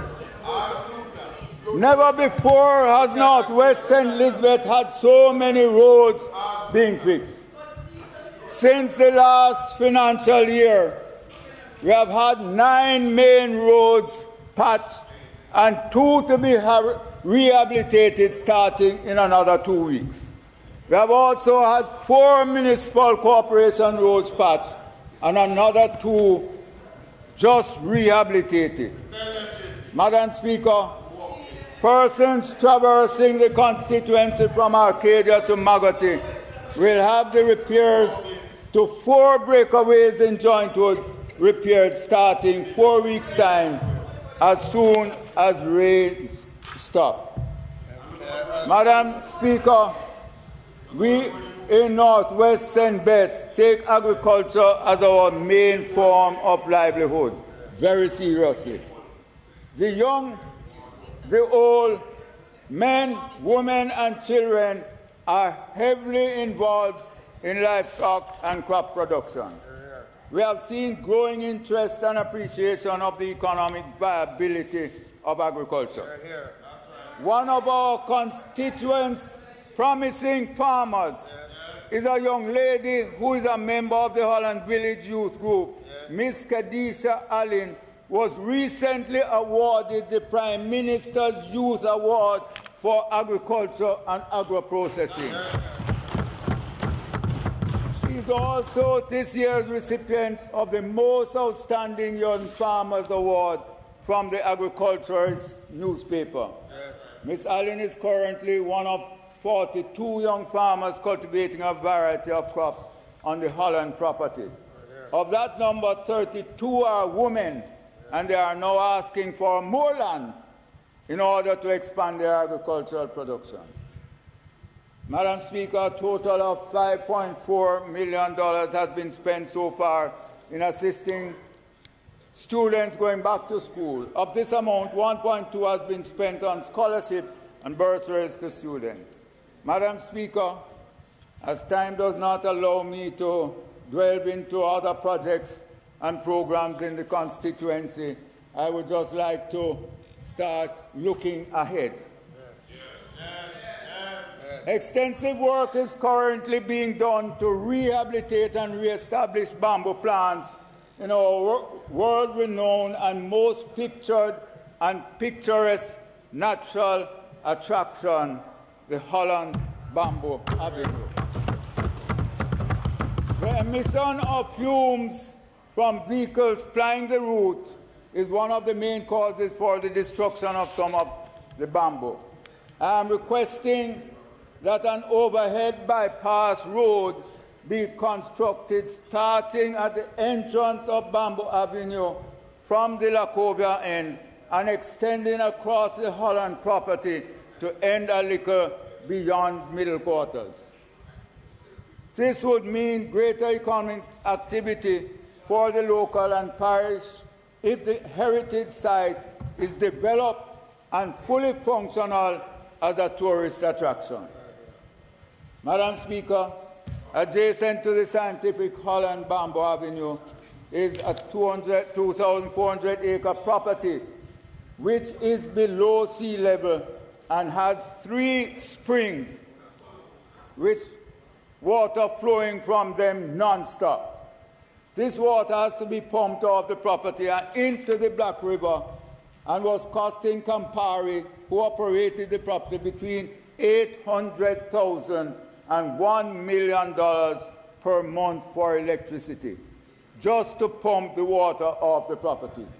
Yet, with all of this water, the property with its 122 farmers remain unirrigated, even though several requests have been made to the National Irrigation Commission to lay pipes and build out irrigation system. Now it is being said that the water from the Black River adjacent to the property will be pumped to South St. Elizabeth to irrigate lands there, yet Holland, with the most fertile lands in the parish, is being ignored. Madam Speaker, I am requesting that a feasibility study be done to explore the possibility of harnessing electricity from the water that is currently being pumped from the Holland property into the Black River. I am also requesting the construction of a solar farm on the said property to provide solar power to operate the pumps and therefore offset the dependency on the JPS. Madam Speaker, I am requesting that the 20 acres of the Middlesex land that was transferred from the National Land Agency to the Ministry of Housing for the Middlesex squatter settlement be developed and sold to the 54 families that now occupy the land. Most of these families are living in very deplorable condition, and so we are asking for it to be treated as a priority. Madam Speaker, with the rainfall experienced since April of this year, many of our municipal corporation roads are now in a deplorable condition. And so I am requesting a substantial allocation be given to each constituency, each rural constituency for the rehabilitation and repairs of these roads.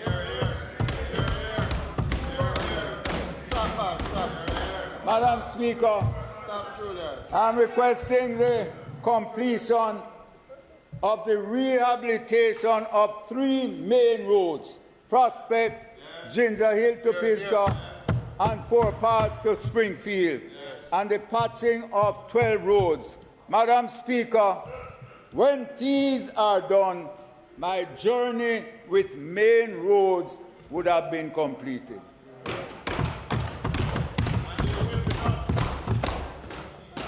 Madam Speaker, in closing, on this my 25th sectorial deliberately,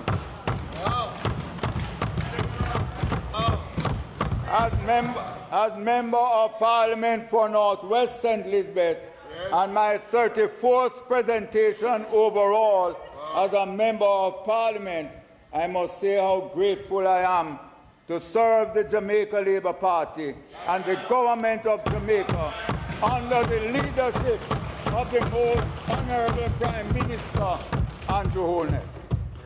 I thank my hard-working councillor and councillor caretaker for their continued support. Madam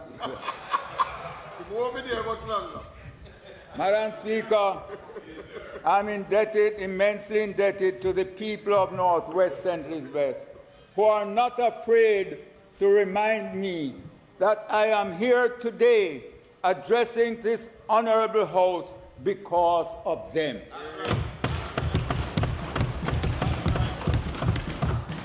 I say, Madam Speaker, despite the noise, the distractions, and the detractors, good things are happening in North West St. Elizabeth, as it is throughout the entire Jamaica.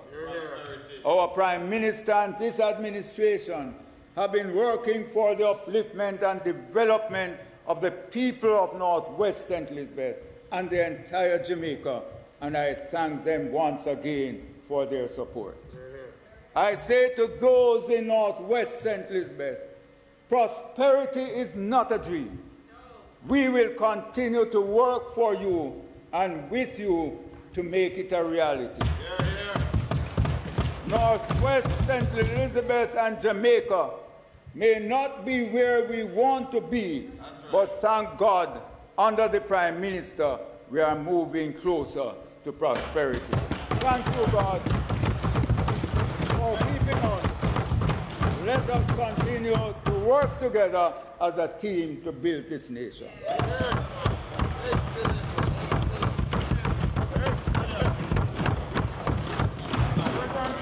Well done, man.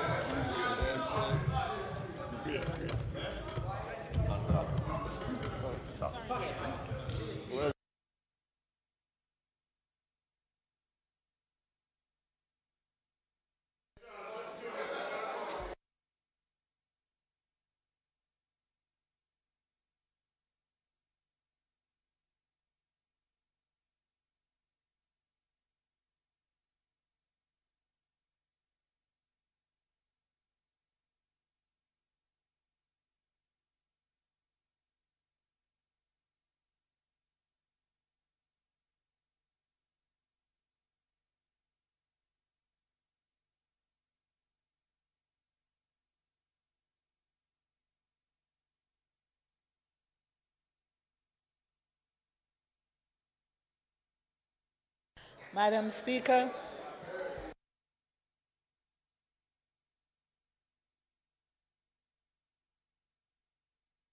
Madam Speaker. Madam Speaker, I now ask that the debate be suspended. Members of the House, the question before you is that the debate be now suspended. Those in favor? Those against? The ayes have it. The debate is suspended. Thank you, Madam Speaker. Madam Speaker, I now ask for the recommittal of items, starting with statements by ministers. Members, the question before is that we return. We have the recommittal of items on the agenda, beginning with statements by ministers. Those in favor? Those against? The ayes have it. Thank you, Madam Speaker. Madam Speaker, at this time there will be two statements by ministers. Honorable Delroy Chuck, QC, KC, MP, Minister of Justice, will make a statement, and he'll be followed by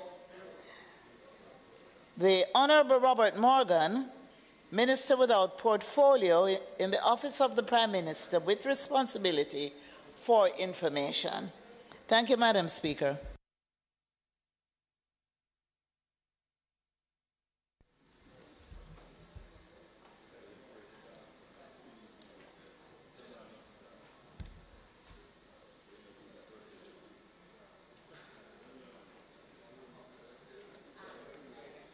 Mr.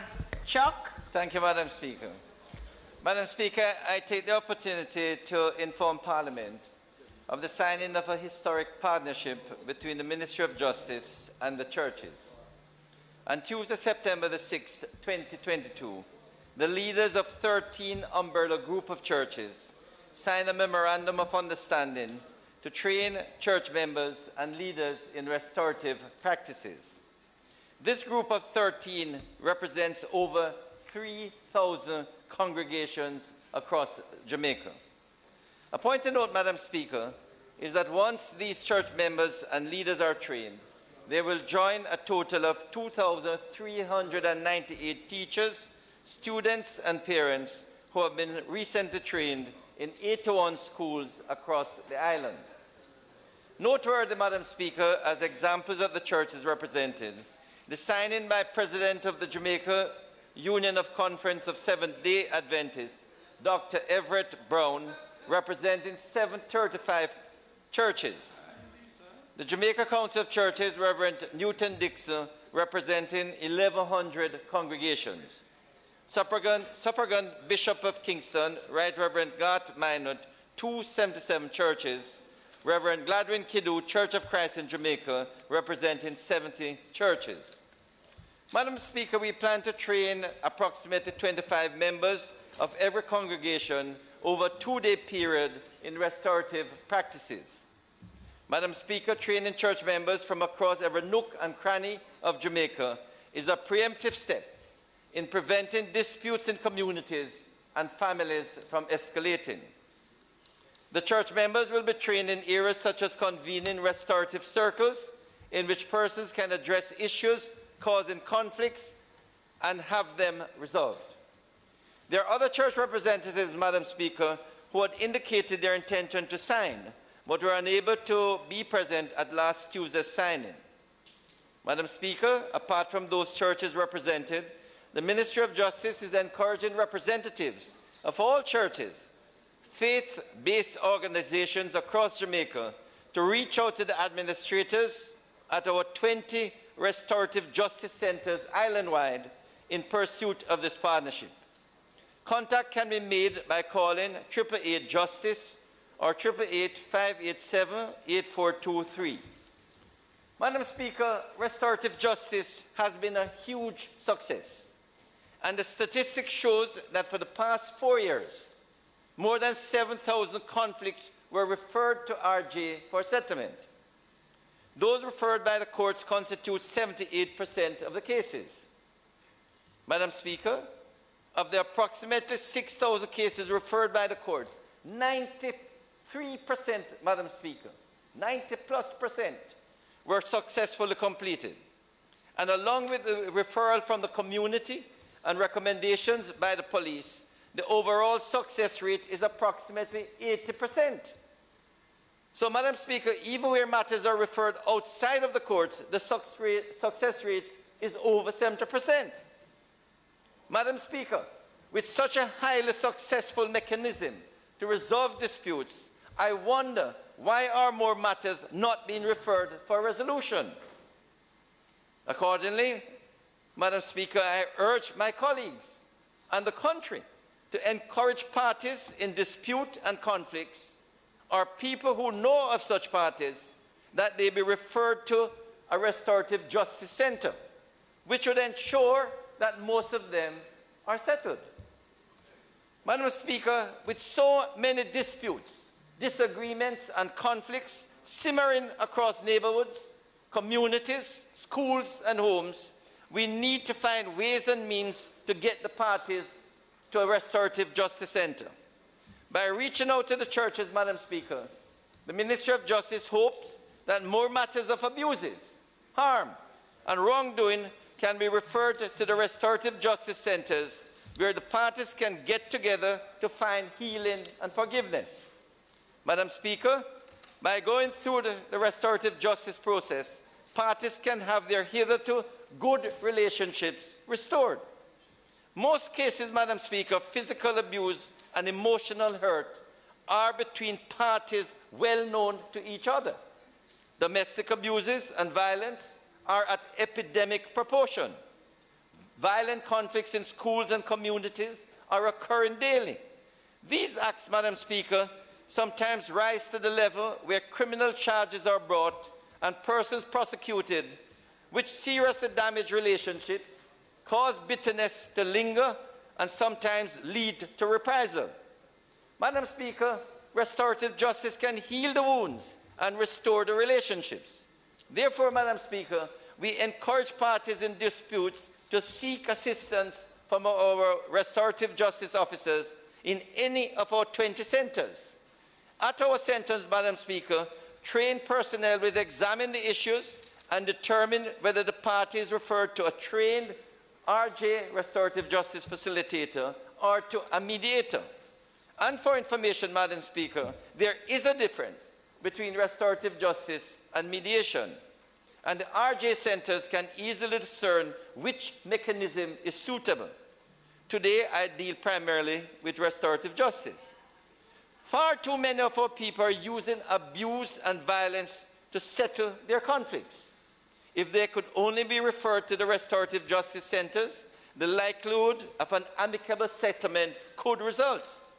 Therefore, Madam Speaker, the basis of this historic partnership with the churches and of my statement here in Parliament is to strongly urge for more matters to be referred to the RJ centers by the courts the police, and communities where many conflicts originate.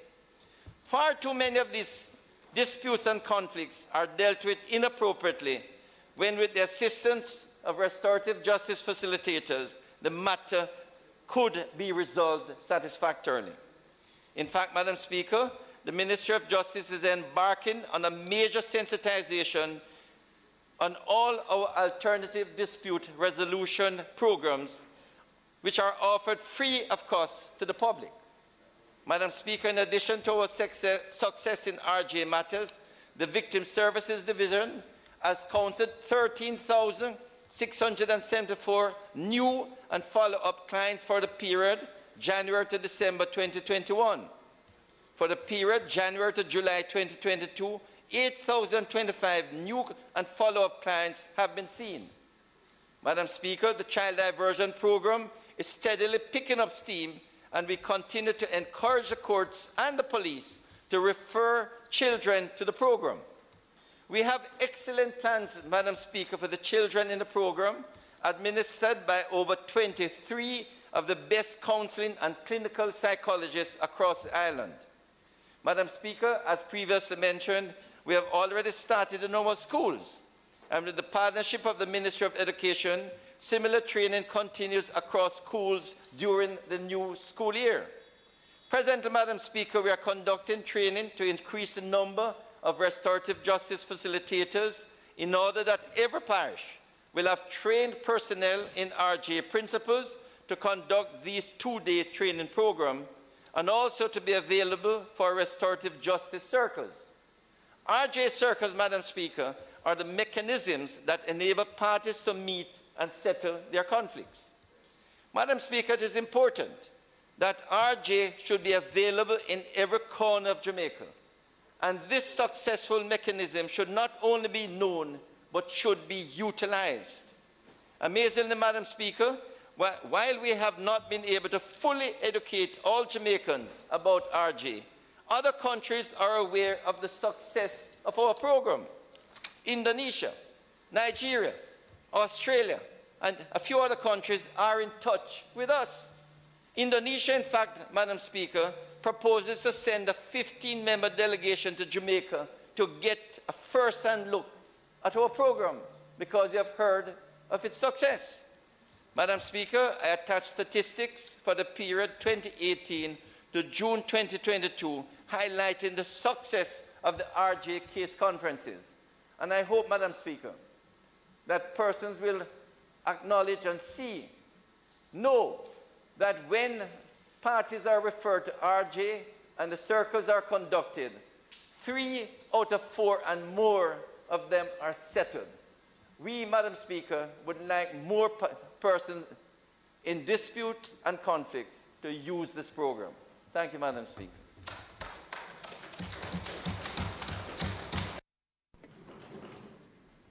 Madam Speaker, I want to thank the Minister for his statement on this important topic, and indeed commend him for the work that has been done in the Ministry of Justice to establish restorative justice and also child diversion as two important approaches, mechanisms for trying to diffuse conflicts which might otherwise result in prosecution and conviction of individuals and other adverse consequences for victims, and also children who find themselves in conflict with the law, so that a more holistic, rehabilitative approach to trying to get those children on the right track can be pursued, rather than the criminal justice system exacting its normal approach on them.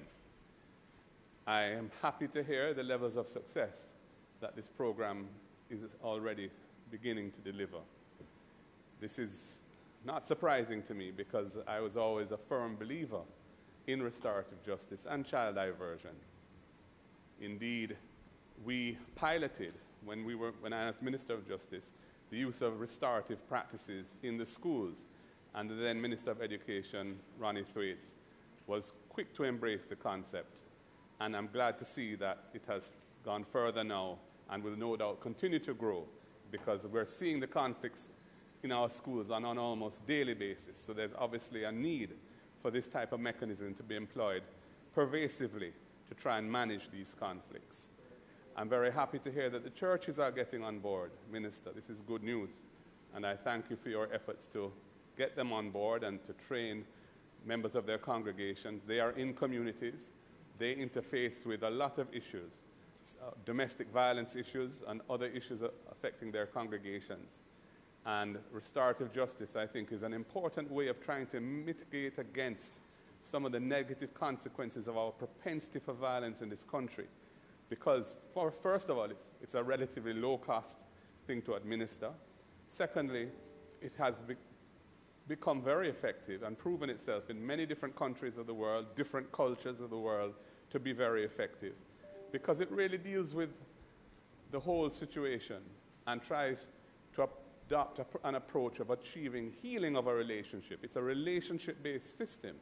And so often, as you have said, the problems are among persons who have had a relationship of some kind, whether it be an intimate relationship or a family relationship or a friendship. They may be neighbors, live on the same street, or whatever it may be. And for one reason or another, that has been fractured. Sometimes for the most trivial of reasons, which carry with it a perception of disrespect, which we do typically in Jamaica, and sometimes the resulting consequences can be disastrous. So I join in your call for the continued and intensified use of this system of managing conflict in our country. The judges need to employ it as readily and as pervasively as they can. The police also, and indeed justices of the peace and anyone else who's aware of the fact that there may be a problem developing. They should have restorative justice in their mind and shouldn't have the information as to how to refer a matter to being resolved in that way. Speaking for myself, in my constituency we have a center. I would like to see the center having an even bigger impact, quite frankly. I think that there's a lot that could be done to make that happen. And I'm glad to hear that the churches are getting involved, because I think they could be good agents for intensifying its use.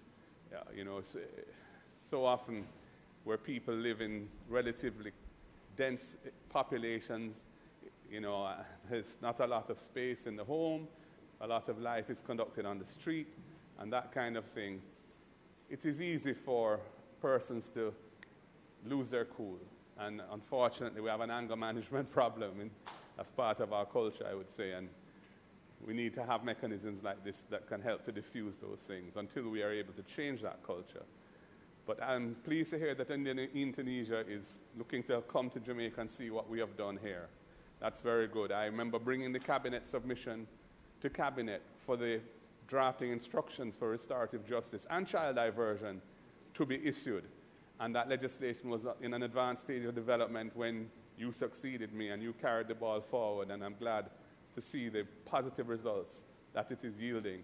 The restorative justice policy and the child diversion policy were both finalized when I was minister, and I want again to commend the personnel within the ministry who worked on that. I remember Ruth Carey, daughter of the late Boyd Carey, was a very instrumental person at that time in developing both policies. And I think it's worth mentioning her here, because she too, I'm sure, is pleased to see and hear what you've said today. Restorative justice is part of the solution we need, and an important part of the solution we need to our problems of violence in this country. And I will certainly at all times support the government's efforts to make this more pervasive, more widely used, more widely understood, and to be the tool, which I believe it can be, to really trying to bring our epidemic of violence under some kind of control. Thank you, Madam Speaker. Minister, not having seen the agreement that you made reference to, I'm hoping that the agreement will involve the churches not only speaking to it, but that they will promote it actively, not only among their members, but in the communities more broadly. Just to ask you in that same vein, what are the specific steps? So I would imagine that this is just one deliberative, intentional measure to have it promoted. But what are the other measures that the ministry is pursuing in having this disseminated widely and promoted? I want to thank the members for their comments. Certainly, I want to thank the leader of the opposition. Yes, when he was Minister of Justice, this program started and had a full support at the Ministry of Justice. But for one reason or another, enough funds have not been put into the program. And to be frank with you, only since last year, when I urged Minister Clark to let us have more money so we can train more RJ facilitators who can go out into the field. So the idea now is that every restorative justice center, including the one in Trenchtown, we are going to ensure that they have at least 5 trained persons who can go into the community and speak about restorative justice, go into the churches and educate 25 or so persons, go into the schools, and eventually I'm asking members of parliament if they're PD workers who are always in conflict. I know this, you know, and to be frank with you, to just get them together, and we are providing the training. No, it's a fact of life. I mean, the truth of the matter is that our PD workers, I've had to set to so many, disagreements. And I'm saying this, I'm sure this is so across many constituencies. So all I'm really asking is, if the members would like, you get your PD workers together, we will do the training, and we are paying the persons to do the training. So funds have been provided in the budget this year for us to be able to go into the schools, to go into the churches, to go into the communities, to do the training. So the effect of what I'm urging is that we want to sensitize persons to know that there is a mechanism where if you're willing to just sit in a circle with trained person, you can bring out the issues of why you did something. You can talk about how the conflict emerged and see if it can be settled. And the point about it is that it has been so successful, not only in Jamaica, but across many countries of the world. What is useful in Jamaica is that we have set up restorative justice centers around the island. So every parish has a restorative justice center. And it is now in these centers that the RJ officers, plus a liaison officer, are going into the communities to educate people about the mechanism. And that is what interests, other countries, the fact that we have set up restorative justice centers, and on a regular basis, we are educating, informing, and urging people to bring their conflicts, because we can't go and find conflicts. We are urging the parties to bring their conflicts to see if they can be settled at these RJ centers. So this statement is just to urge colleagues, where you need some RJ person to speak and educate your constituents about RJ, we are available. Just make contact and we will do the training. Thank you, Madam Speaker.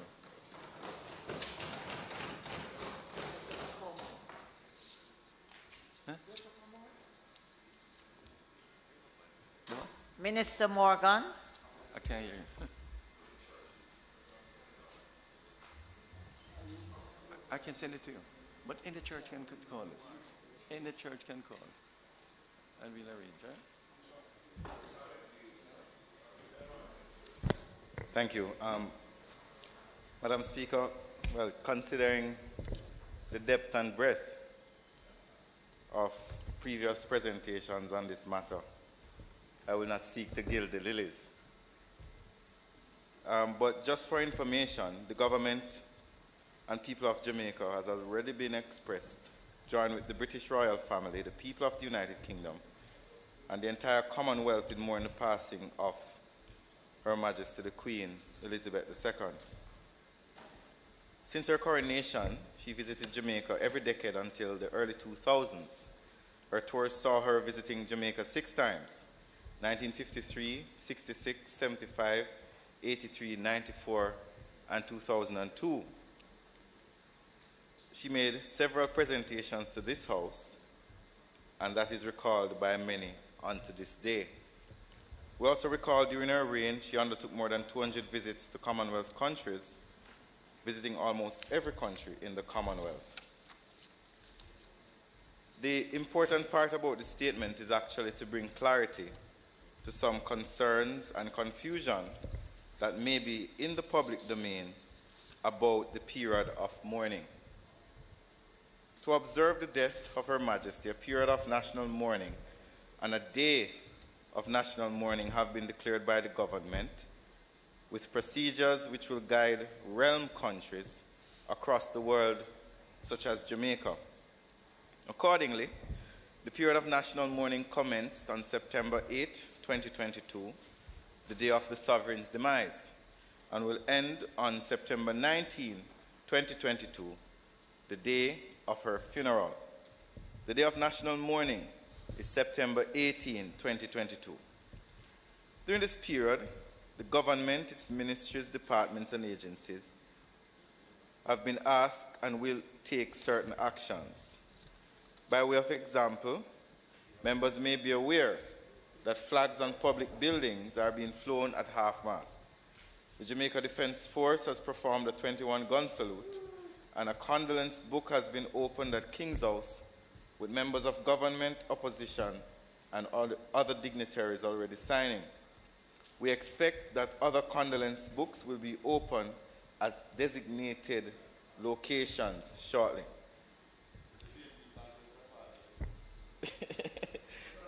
Tributes have been paid in the Senate, and today this Honourable House undertook its own. When the Governor-General returns to the island after attending the official funeral in London on September 18, memorial services will be held in all parish capitals. The service in Kingston and St. Andrew will be headed by the Governor-General, the Prime Minister, and the custodes. Services in the parishes will be headed by custodes. And I think this is important because this is probably the core of why I am making this statement. Persons have been asking, what does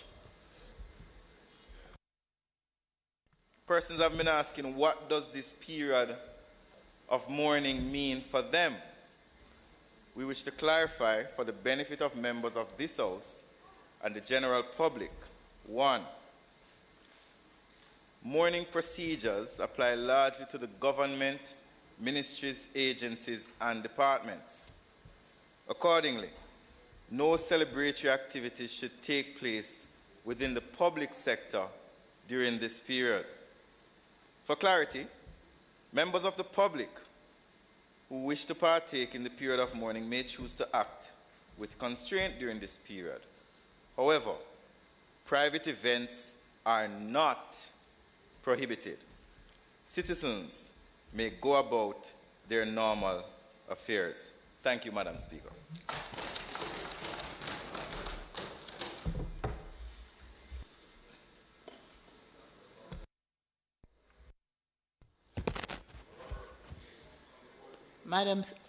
Madam Speaker, it seems as if the members are satisfied with the statement here, right, and that it needs no... I'm so sorry, just one question arising, because, Madam Speaker, I'm noting the document that was tabled alongside the statement, and it did speak about what is going to happen on the day of the funeral. And I see there's a subtitle, holiday, and that the government will be making a decision on this matter. Has such a decision been made? This document was distributed. Thank you very much, Opposition House Leader. This document, which we attached, is pretty much a general understanding of what is to take place during the period. It is not a discussion or a contemplation at this time, and I would have to be guided otherwise for a national holiday to be declared for this matter. It's not a discussion or a contemplation. Thank you. No, I'm just going by what the document says, and it says that the government will make a decision on whether the day of the funeral will be a national holiday. Thank you very much again. So, one of the things I want to clarify, and I need to make it very clear, is that when an incident as what has taken place happens, there's a standard operating procedure that is a part of the protocol.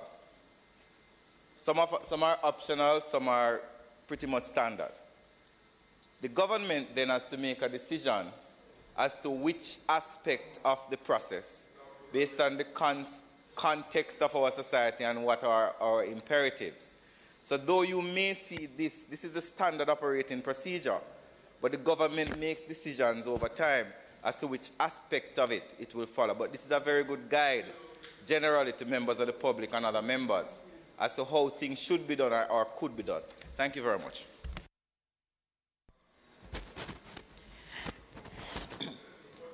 Madam Speaker.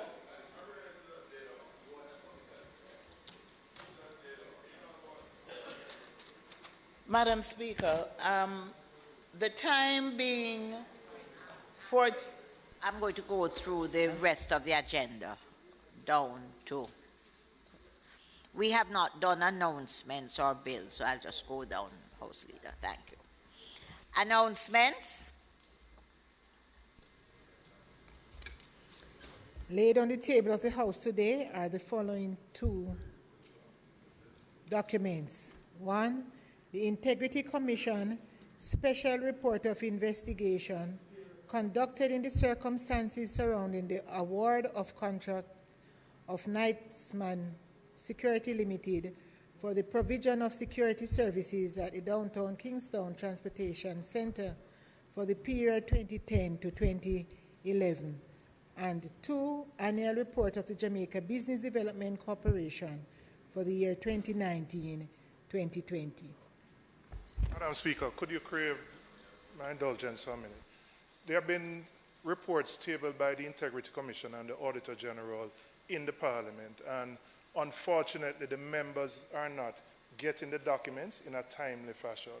Normally what would happen, there's a link that is usually sent out maybe in the afternoon, an hour or so after Parliament, and we would receive these documents.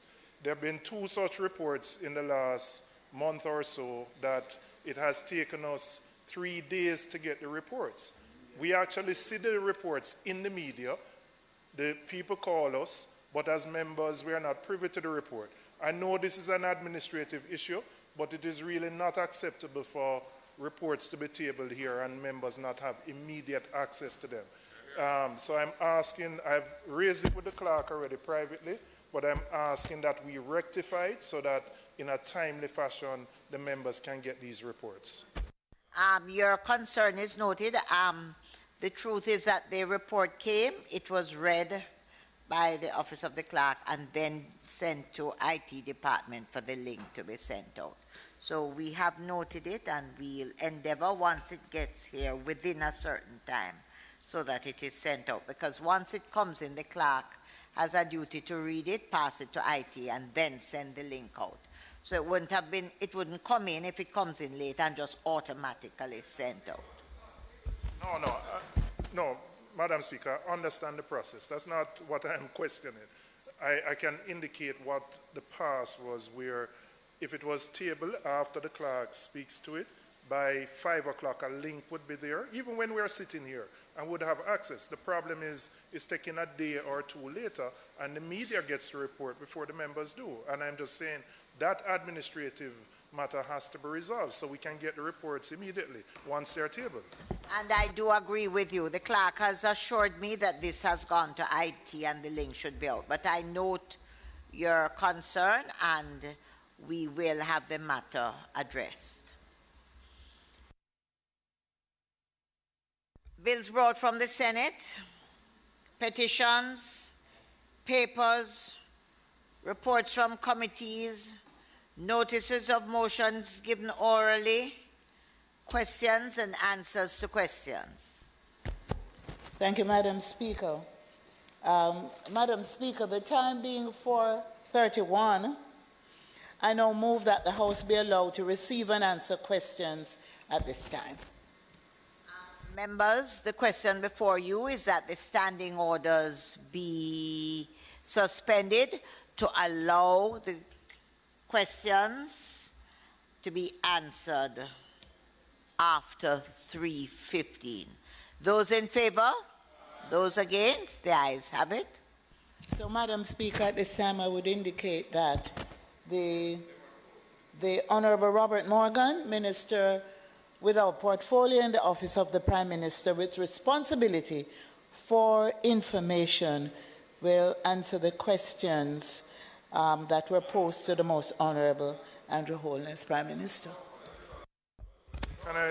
Can I, just for clarity, my questions were tabled to the Prime Minister. Is it that the Prime Minister is not answering them and has deferred them to another minister, just for clarity? And then is that consistent with our standing orders? I want to advise you that it is consistent with the standing orders. In fact, any minister at all or anybody with authority does have the authority under the standing orders to answer the questions, and Minister Morgan is indeed the Minister of Information and can give the thing. I am assured of that, member, that the standing orders does allow that. So we will proceed.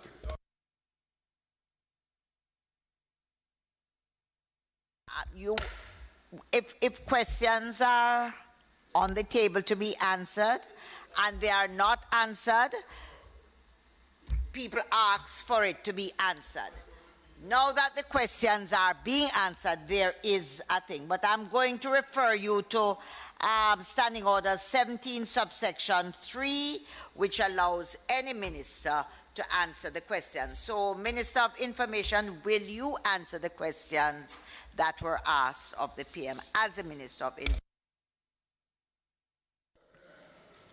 Madam Speaker, I now invite... I'm just sorry, Madam Speaker. You know, I hate to disrupt you. But I'm just looking at 17.3, which says that when all the questions for which an oral answer is required have been called, the Speaker, if time permits, shall call again any question which has not been asked by reason of the absence of the member in whose name it stands.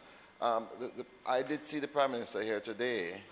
But he is the Prime Minister that has a number of urgent matters, and he's not sitting here now.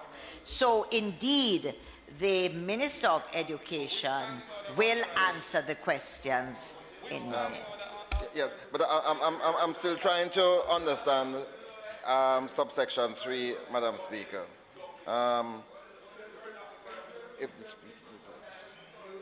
I mean, it is your call, but it seems curious, Madam Speaker, especially because we have been waiting on these answers for so long. You know, member, that I have every respect and regard for you, and indeed it is my call, and I am now allowing the Minister of Information to answer the questions. Minister of Information, will you answer the questions? Thank you, Madam Speaker. Yes. Madam Speaker, I know... Member, do you have copies? Yes, I do, actually. Please, have them. One of the orders. Yes, Madam Speaker, I now invite the member to ask questions which are standing in the Prime Minister's name. Madam Speaker, will the Prime Minister answer the questions that are tabled in my name? Well, that's very prospective, but I'm not confident of that happening.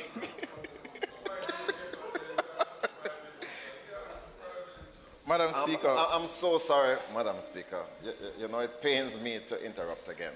But at times we've had this discussion about questions and answers. And the truth is it's one of the only privileges that representatives really have in this House to advance issues that concern them. Once a question is asked, that questioner holds a dominant position in terms of the process going forward. So it is that questioner who really ought to approve the extension of time if 21 days have been passed. So, for example, we have had a practice where routinely ministers come and they don't abide by the 21 days. That should only be granted if the questioner agrees to it.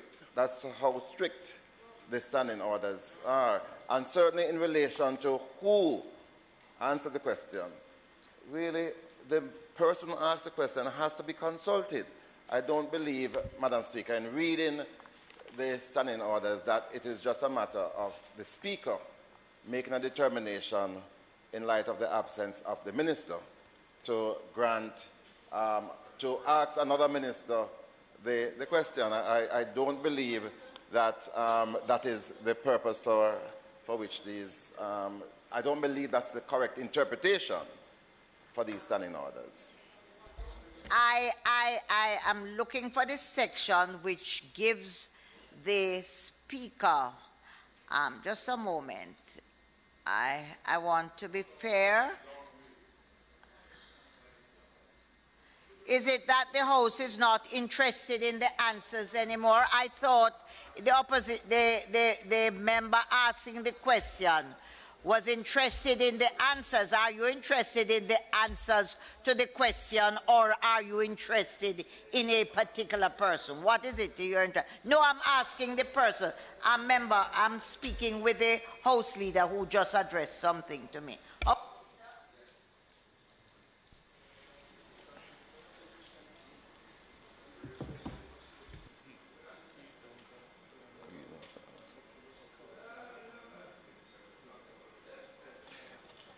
Madam Speaker, it is clear that the discretion lies with you, but I think in reading all of the provisions, it is equally clear that the member, the person who asks the question, really ought to be consulted.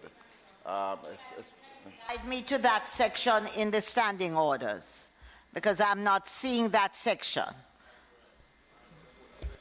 Madam Speaker, I would suggest that we look at all of the provisions, because it is clear that the intent is to ensure that the questioner, first of all, has a role to play in the timeline for answering questions. And my own interpretation of all the provisions here is that the questioner ought to be consulted in the event that the person to whom the questions have been directed is unable to answer those questions. And I am saying to you, I am saying to you, member, and I preface all my regards by saying I have a lot of regard and respect for you. However, unless I'm directed to a section which says I do not have the right, I am making the call to say the questions can be answered. And I'm looking also, if you clear with me just a moment, I would like to be directed to it. And indeed, the person in whose name the question stands asked only last week that he was anxious for the answers to be brought. And section 17, manner of asking and answering questions, subsection 9. Let us read it. Let me, questions which have...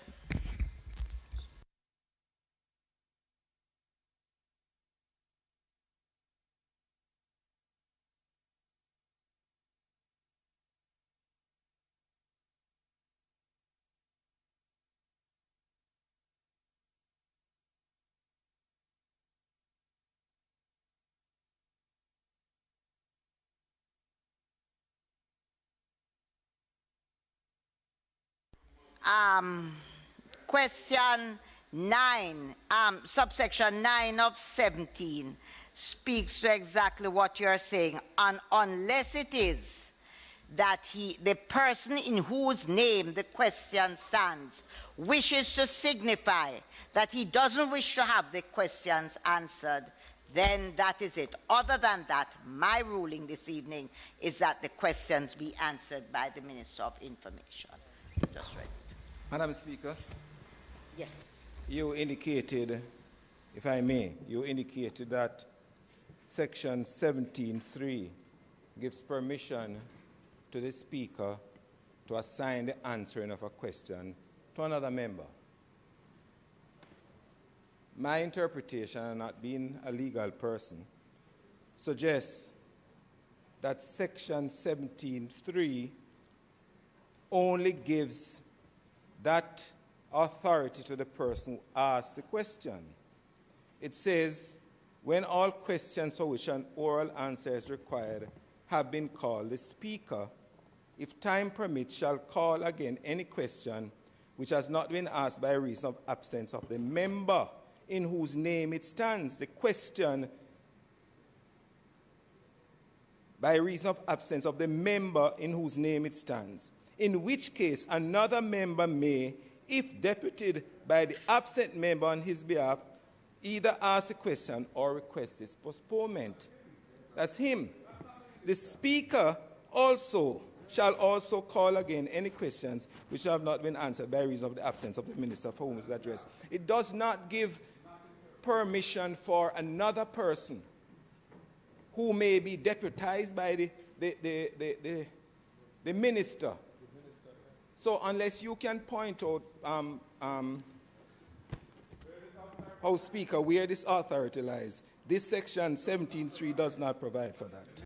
And I am now referring you to Section 17.9, and I now am making a call on the person in whose name the question stands, and it does say the person in who has been called by the Speaker signifies to the Speaker his desire to postpone the question to a later sitting or to withdraw it. I want to ask, just a minute, yes. House Leader, because you have this section in front of you. My ruling this evening is that the questions are to be answered by the Minister of Information, or in the alternative, referring to Section 17.9, if the person in whose name the question stands signifies that his desire this evening is to postpone or to withdraw the question. So I am asking if that is the call. Madam Speaker, on a point of order, the answers to the questions have already been distributed to the questioner. No, which means that the question... Which means you already have the answers. You already have the answers, so you cannot postpone it, because you already are in possession of the answers. It's just a point of principle. I am treating the answers as tabled in Parliament. And if they are now tabled in Parliament, then it stands. We cannot postpone the answer. Madam Speaker, with the greatest of respect, I do not believe that is a correct interpretation of this very fundamental section. Question time is probably the most important function of the opposition. There's no other function that is as crucial as that, and it gives the questioner ultimate power, and unfortunately not the Speaker, even though you do have the right to interpret. And I'm suggesting, Madam Speaker, that unless the member agrees for postponement, for postponement from the 21 days, for example, if the member agrees for another member to answer, or to postpone the question, the answering, he is the one who makes that determination. And may I ask Hanchard to refer to the notes, because my recollection is that the minister in whose name the question stood heard that the Minister of Information was answering the question and referred to him. So if Hanchard has that, then he can no longer withdraw. That is my ruling. So ask Hanchard. I indicated that the Minister of Information was answering the questions, and you did as the person who proposed the questions. Thank you very much, Madam Speaker. Go ahead. I don't understand. There's before, no, can we get the confirmation from Hansard, Madam Speaker? Before we need to get the confirmation from Hansard. Just 1 minute. Madam Speaker. Additionally, Madam Speaker, the record should show, Madam Speaker, that upon reading the question and answer to questions... just a moment. The question acknowledged. Just a moment, Minister. Certainly, the member in whose name the question stands, you must recall having asked if the answers were there to be circulated. And they were circulated. It is on your request. You said, where are the answers? They were circulated. Can I speak? Let me say something. There are two issues here. There are two issues here. I would like the answers, and the country would like the answers. But there is a broader principle of the accountability of a parliament and using the basis of questions to hold a government accountable. And I do not believe you are on strong ground in this view that a member can ask another member to answer questions. I do not believe so. But I would say, I didn't say I'm withdrawing anything. I never said that, so I don't want that to be put in my mouth. But I do not believe you're on strong ground. But the country has waited months for these answers. But there's a broader principle, and I do not believe you have correctly interpreted the standing orders on that very fundamental principle of accountability. And I respect, like every other member, your views. I am, however, of the view that indeed, when the matter was brought up, you asked if there were answers, were they circulated, and as you said, the important thing is accountability to the nation. The Minister of Information is here with the information, and you will have every opportunity to act as you so please. So my ruling is that the Minister of Information go right ahead. Go ahead, Minister. Well, Madam Speaker, I was just raising a point of order to wonder if... I just want the Minister to answer the question. Oh, okay, Madam Speaker. Go ahead, Minister. Just want to say, Madam Speaker, the accountability on this side of the government doesn't flow just from the Prime Minister. It consumes all members of Cabinet. So those Madam who Speaker, only want to Speaker, assign sorry. accountability to the PM. Point of order. It is on a point of order, Madam Speaker. What is the point of order? We have not heard on what basis, where the provision is in the standing orders that allows a minister to whom questions have been directed by a member to defer or delegate or otherwise transfer the obligation of responding them to another member of the government side. That provision has not been brought to our attention. Furthermore, it is not accurate to say that we in any way waived or were complicit in the decision to allow the minister with responsibility for information to answer these questions. The member asked if the questions were ready. We were told yes. And then the next question was, where is the Prime Minister? Is he coming to answer them? We were told no, he's absent. And that this minister would be answering them instead. Point of order. And I'm just saying to you, Madam Speaker. Madam Speaker, on a point of order. Thank you. And we are not clear that there's any provision in the standing orders to authorize the procedure that you're pursuing. And the point has been made that if that authorization is not permitted by the standing orders, it's a very dangerous precedent that would allow the Prime Minister or any other minister who has a responsibility to answer questions to somehow assign or transfer or otherwise convey that obligation to someone else. That is not consistent with accountability. Supposing there are follow-up questions that we want to ask the minister. Please allow the leader of the opposition. Supposing there are follow-up questions that we want to pose to the Prime Minister about this matter. He's not here. He was the one of whom these questions were asked. And to say that the Minister of Information can stand in his stead is really unacceptable to us. And I just want to register my profound objection to it. And I'm sorry that we're going down this road. Minister, leader of the opposition, maybe your member sitting to your right as your House leader, with a lot of experience in Parliament will refer you to the customs and practices in this Parliament. I have not been here half as long as he has been, and I have on other occasions heard other ministers answer questions several times for persons in whose name. And I am now saying, and I know, and I am now saying on your own words that accountability to this nation is important, and you have waited long and hard for the answers to this question, and I have ruled, and there are ways, and I respect your views, and I ask you to respect mine as a speaker to allow the Minister of Information to answer the question. And you are presupposing that questions that might occur might not be able to be answered by the Minister. I think it is only correct that you allow him to proceed. Minister of Information. Madam Speaker, I do respect your ruling, Madam Speaker, but I just want to reiterate that we have to be careful in the way precedents are established here. And you refer to my longevity in the Parliament.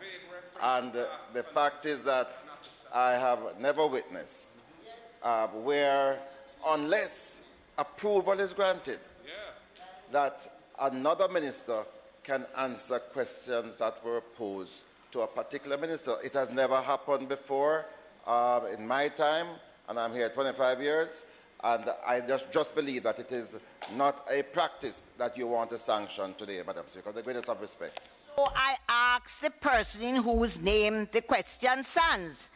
Is he asking for the answers to be postponed, or is he withdrawing? And that's all. He did not. When I asked him, his question was, are the answers available? And they were passed to him, and the answers are now tabled in this Parliament, and therefore we have to proceed. Go ahead, Minister.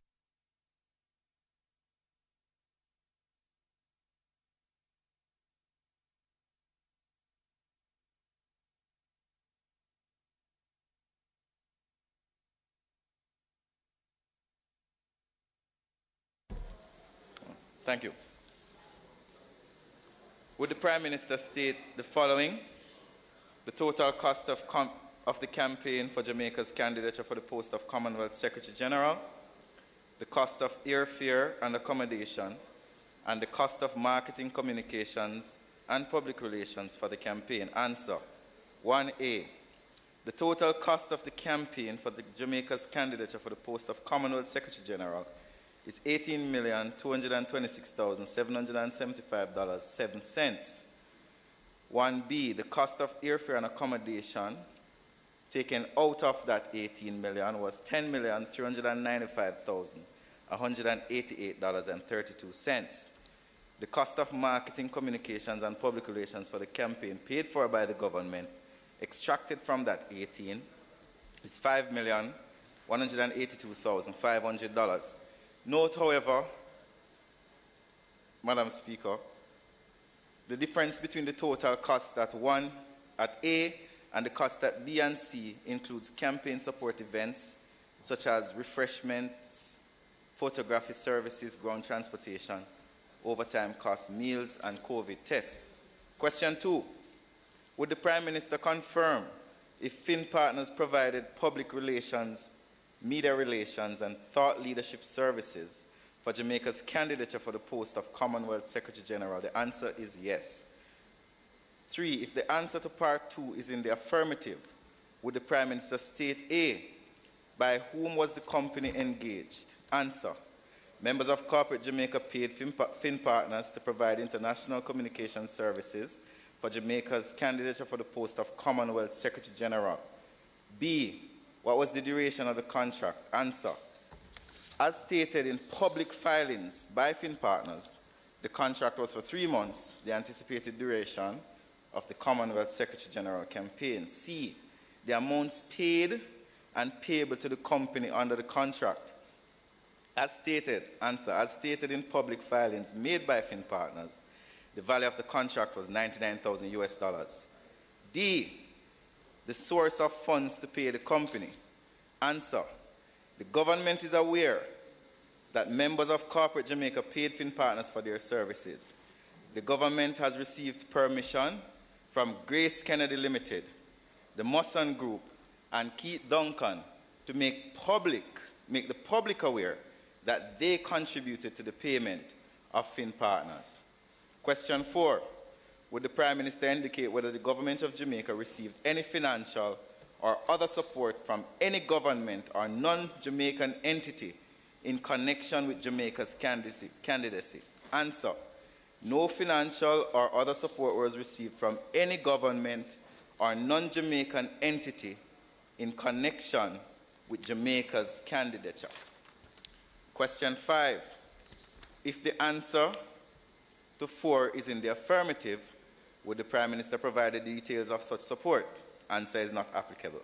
Question 6. Would the Prime Minister state how many persons from Jamaica, inclusive of the GOJ delegation, media and non-governmental organizations, traveled to the Commonwealth Heads of Government meeting in Rwanda at taxpayers' expense? Answer. 16 persons from the government of Jamaica traveled to the Commonwealth Heads of Government Summit. From the Office of the Prime Minister, the Ministry of Tourism, the Ministry of Foreign Affairs, Foreign Trade, including members from overseas missions, the Ministry of National Security, and the Jamaica Information Service. Question 7. Would the Prime Minister indicate the total cost of Jamaica's participation at the Commonwealth Heads of Government Summit in Rwanda? Answer. Delegation cost to attend and participate at the Commonwealth Heads of Government Summit was absorbed by relevant participating ministries. Office of the Prime Minister, $12,827,897. Ministry of Foreign Affairs and Foreign Trade, $7,715,585.37. And the Ministry of Tourism, $5,131,386.00. Thank you, Madam Speaker. Minister, I have questions, and I would say I will ask some here, and I reserve the right to ask the Prime Minister questions at a later date. In relation to question 3 about the engagement of Finn Partners, you have indicated who has paid them, but you haven't indicated who actually engaged them. Who pays them is different from, just wait, I have a couple of questions. Who paid them is different from who engaged them. Secondly, related to Finn Partners, you have indicated here that there are 2 companies and an individual who have given you permission to name them publicly. Does that represent the totality of the contributions that were made to cover the expenses of Finn? And how much would each of these individuals or companies contributed? And are there other companies that would have contributed as well who have opted not to be named? You could answer those, and I have some others.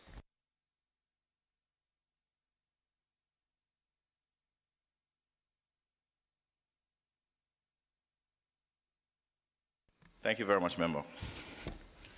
So the engagement of Finn was done via the public relations firm that was engaged by the government to carry out work on behalf of the government for the candidature. So the management and the processing and all of that in terms of instruction and guidance and assistance, the coordination of that was done by the public relations firm that was engaged by the government through a procurement process to carry out the management of the could you indicate the name of that firm? The public relations firm is PR, etc. P what? PR, etc. A local firm or a local firm? So they didn't hire. No, hold on. Would you allow me to answer the question? So how it went was, when the Commonwealth candidature came up, there was a recognition in the government that we needed local public relations support, but there is also a recognition as well that we could not afford as a government to give the candidature the amount of support they needed internationally. We had a procurement process where a company won that process. That company was then asked to engage and find out how we could protect the image of the candidacy to ensure that there's a best chance for the candidature to be successful. And that is how that process was managed. The other question that you asked,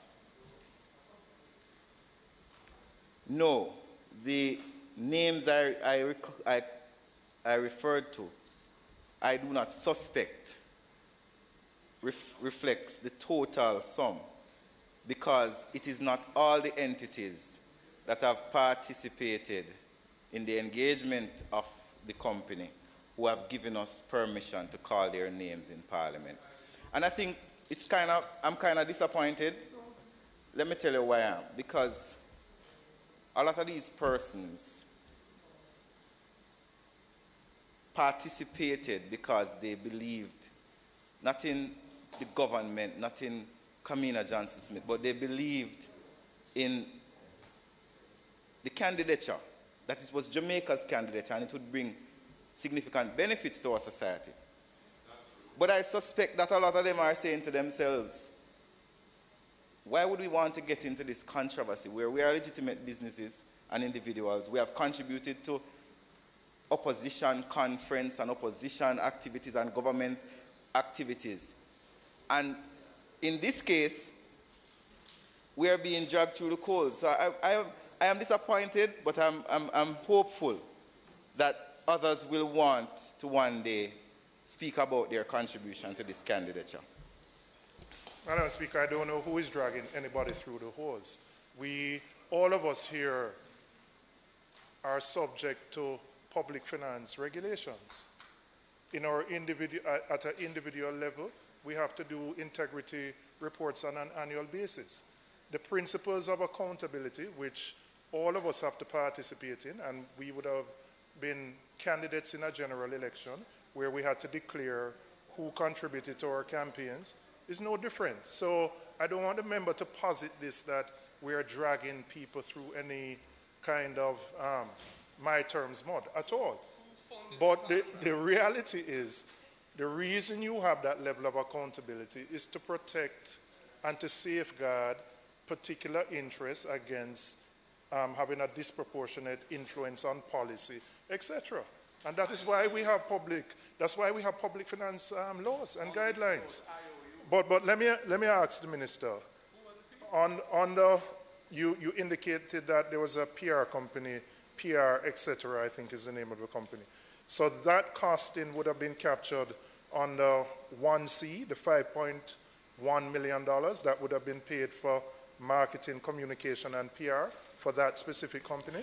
No, the costing that you referred to, and the costing that you referred to does not reflect only the engagement of the PR firm. So, for example, we had to expend some resources to GIS for printing.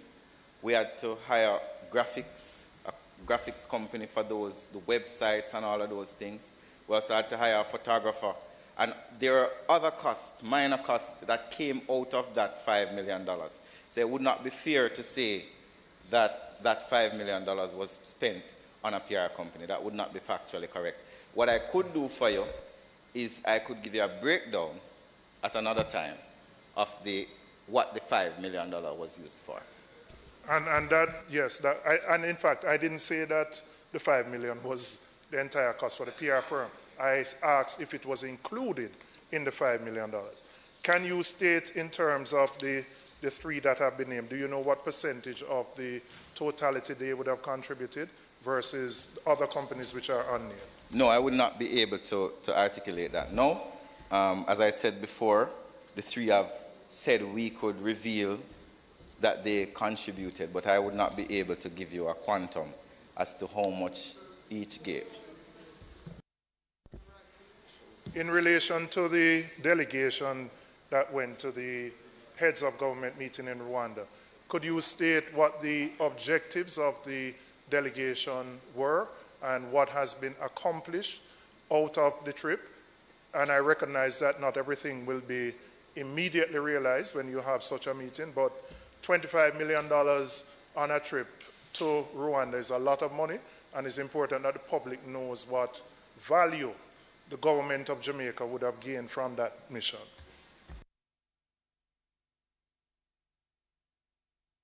Thank you very much, Member. The Commonwealth Heads of Government Summit is one of the most important collectives of states. The Commonwealth comprises currently of 56 member states. Previously, before the last Shagam, it was 54. It comprises not only of former colonies of Britain, but there are also countries such as Rwanda, who were never colonies of Britain. It is probably the third largest collective of countries. It has about over 2 billion people there. Why do I lay that context? During Shagam, Minister Johnson Smith and also the Prime Minister were able to have significant bilateral engagements with countries who we have not had bilateral engagements with for a long time. We were able to reconnect with countries and further discussions on important matters that are to the benefit of the country. For example, the Ministry of Tourism was able to have discussions about the exchange of tourism plans and ideas with the Rwandan government, where there should be an announcement very soon by the Minister of Tourism about significant collaboration between the Rwandans and the Jamaicans. We were also able to further have discussions with some states who we never had relationships before. We had about 26 bilateral meetings. If you would calculate how much it would cost Jamaica to have 26 bilateral meetings with countries such as the Solomon Islands, countries such as Nigeria, countries such as Australia, countries such as New Zealand, countries such as India at the highest level, because most countries sent their heads, their prime ministers there. It would cost significantly more than this delegation cost for the Prime Minister and Minister Johnson Smith to engage countries at such an intimate level. And the other thing we must also remember, that it's not just about talking. A lot of the benefits that come to this Parliament are based on our bilateral relationships with many of these countries. A lot of the vaccines that we got was based on bilateral relationships fomented in the corridors of diplomacy internationally. So when the question is asked, how did Jamaica benefit? I will say that foreign affairs is not a single act. It is a continuing act that requires continued engagement with partners and continued reassurances of our good friendship with them. And I will suggest to you, member, that this engagement that we had has already started giving us benefit as a country. Even if we exclude economic benefit, the fact that we have fermented stronger relationships with our international partners is significant. Thank you. Value for money, yes. Sorry, Madam Speaker, I'd like the Minister to state who were the entities that funded the Finn Partners contract. You've named 3 here, you claim they've given permission. That's really irrelevant. I want to know who were the parties who funded the contract and how much did each contribute to that, 99,000 US. That's the first question I have. I answered that question already, Opposition Leader. No, you said... I gave the answer that I am able to give based on what is on the paper. So you asking it in a different way. No, I'm asking a follow-up question.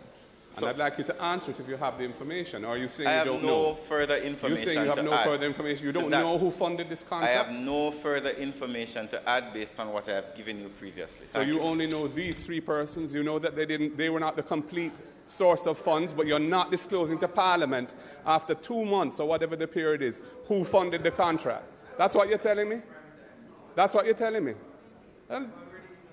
You haven't answered it. You've said there were 3 contributors who contributed part of the money. You haven't said what percentage of the money. You haven't said what percentage of the money they contributed, and you declined to answer who the others were. And I'm asking you, who were the others? Madam Speaker, I'm asking who were the other contributors? And he's smiling and laughing like it's a joke.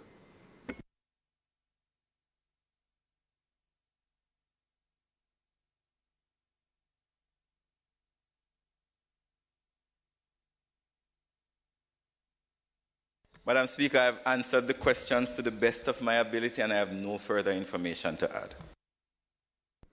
Madam Speaker, we note that, and I hope the public does as well. What was the procurement, Madam Speaker, what was the procurement policy, or what was the process of procurement by which you went through to engage the local PR firm that you say then in turn hired Finn Partners to provide these services? What was the procurement process? I was about to say that the procurement policy based on the quantum of the amount that is in the answers is very clear. And I trust that you know it as well. But I don't have the document in front of me to read line by line the specificities of the procurement. But what I can say to you, and numerous ATI requests have been sent to the Office of the Prime Minister and the Ministry of Foreign Affairs asking the same exact question, and the question has been answered. So if you want me to come back with the exact procurement, I have no challenge doing so, but I do not have that in front of me right now. Madam Speaker, he was the one who said a procurement process was followed to engage this firm out of that 5 million J. I am asking him what that procurement process was.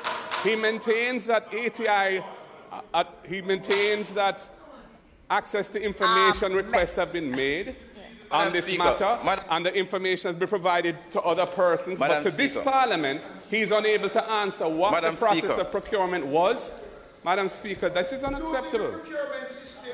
The leader of opposition knows the procurement guidelines. He has studied it in detail. He knows the quantum at which particular types of procurement are executed. It is not that I have refused to answer the question, but I am not going to allow the leader of the opposition to cause me to speak imprecisely on a matter that is easily researched by Google. Madam Speaker, the procurement rules are not the issue. I am asking what was the specific procedure followed in this case. I don't know if the procurement rules were followed or not. The minister who answers the question said that a procurement process was followed. I've asked him what it was, and he's evading that question as well. Madam Speaker, I have nothing further to add to that question. Thank you. Madam Speaker, it is not contemplated for us.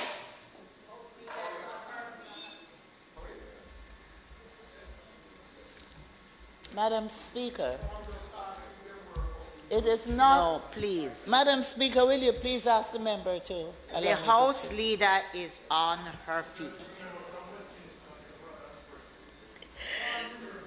Madam Speaker, it is not contemplated for us to do any further business today. I therefore ask that the House adjourns until Wednesday, that's tomorrow, September 13, at 2 p.m., and the State of Constituency debate will continue tomorrow. The contributors to the debate tomorrow will be Robert Montague, Member of Parliament, Robert Montague, representing St. Mary Western, Robert Montague CD, and Mr. Robert Miller, representing St. Catherine Southeast. Members, the question is that this House be adjourned until tomorrow, Wednesday, the 14th of September at 2 p.m., when it is intended that the debate will continue with two speakers from the side of government, the Honourable Robert Montague and Member of Parliament for St. Catherine, Mr. Miller. Those in favour? Those against? The ayes have it. This House is now adjourned.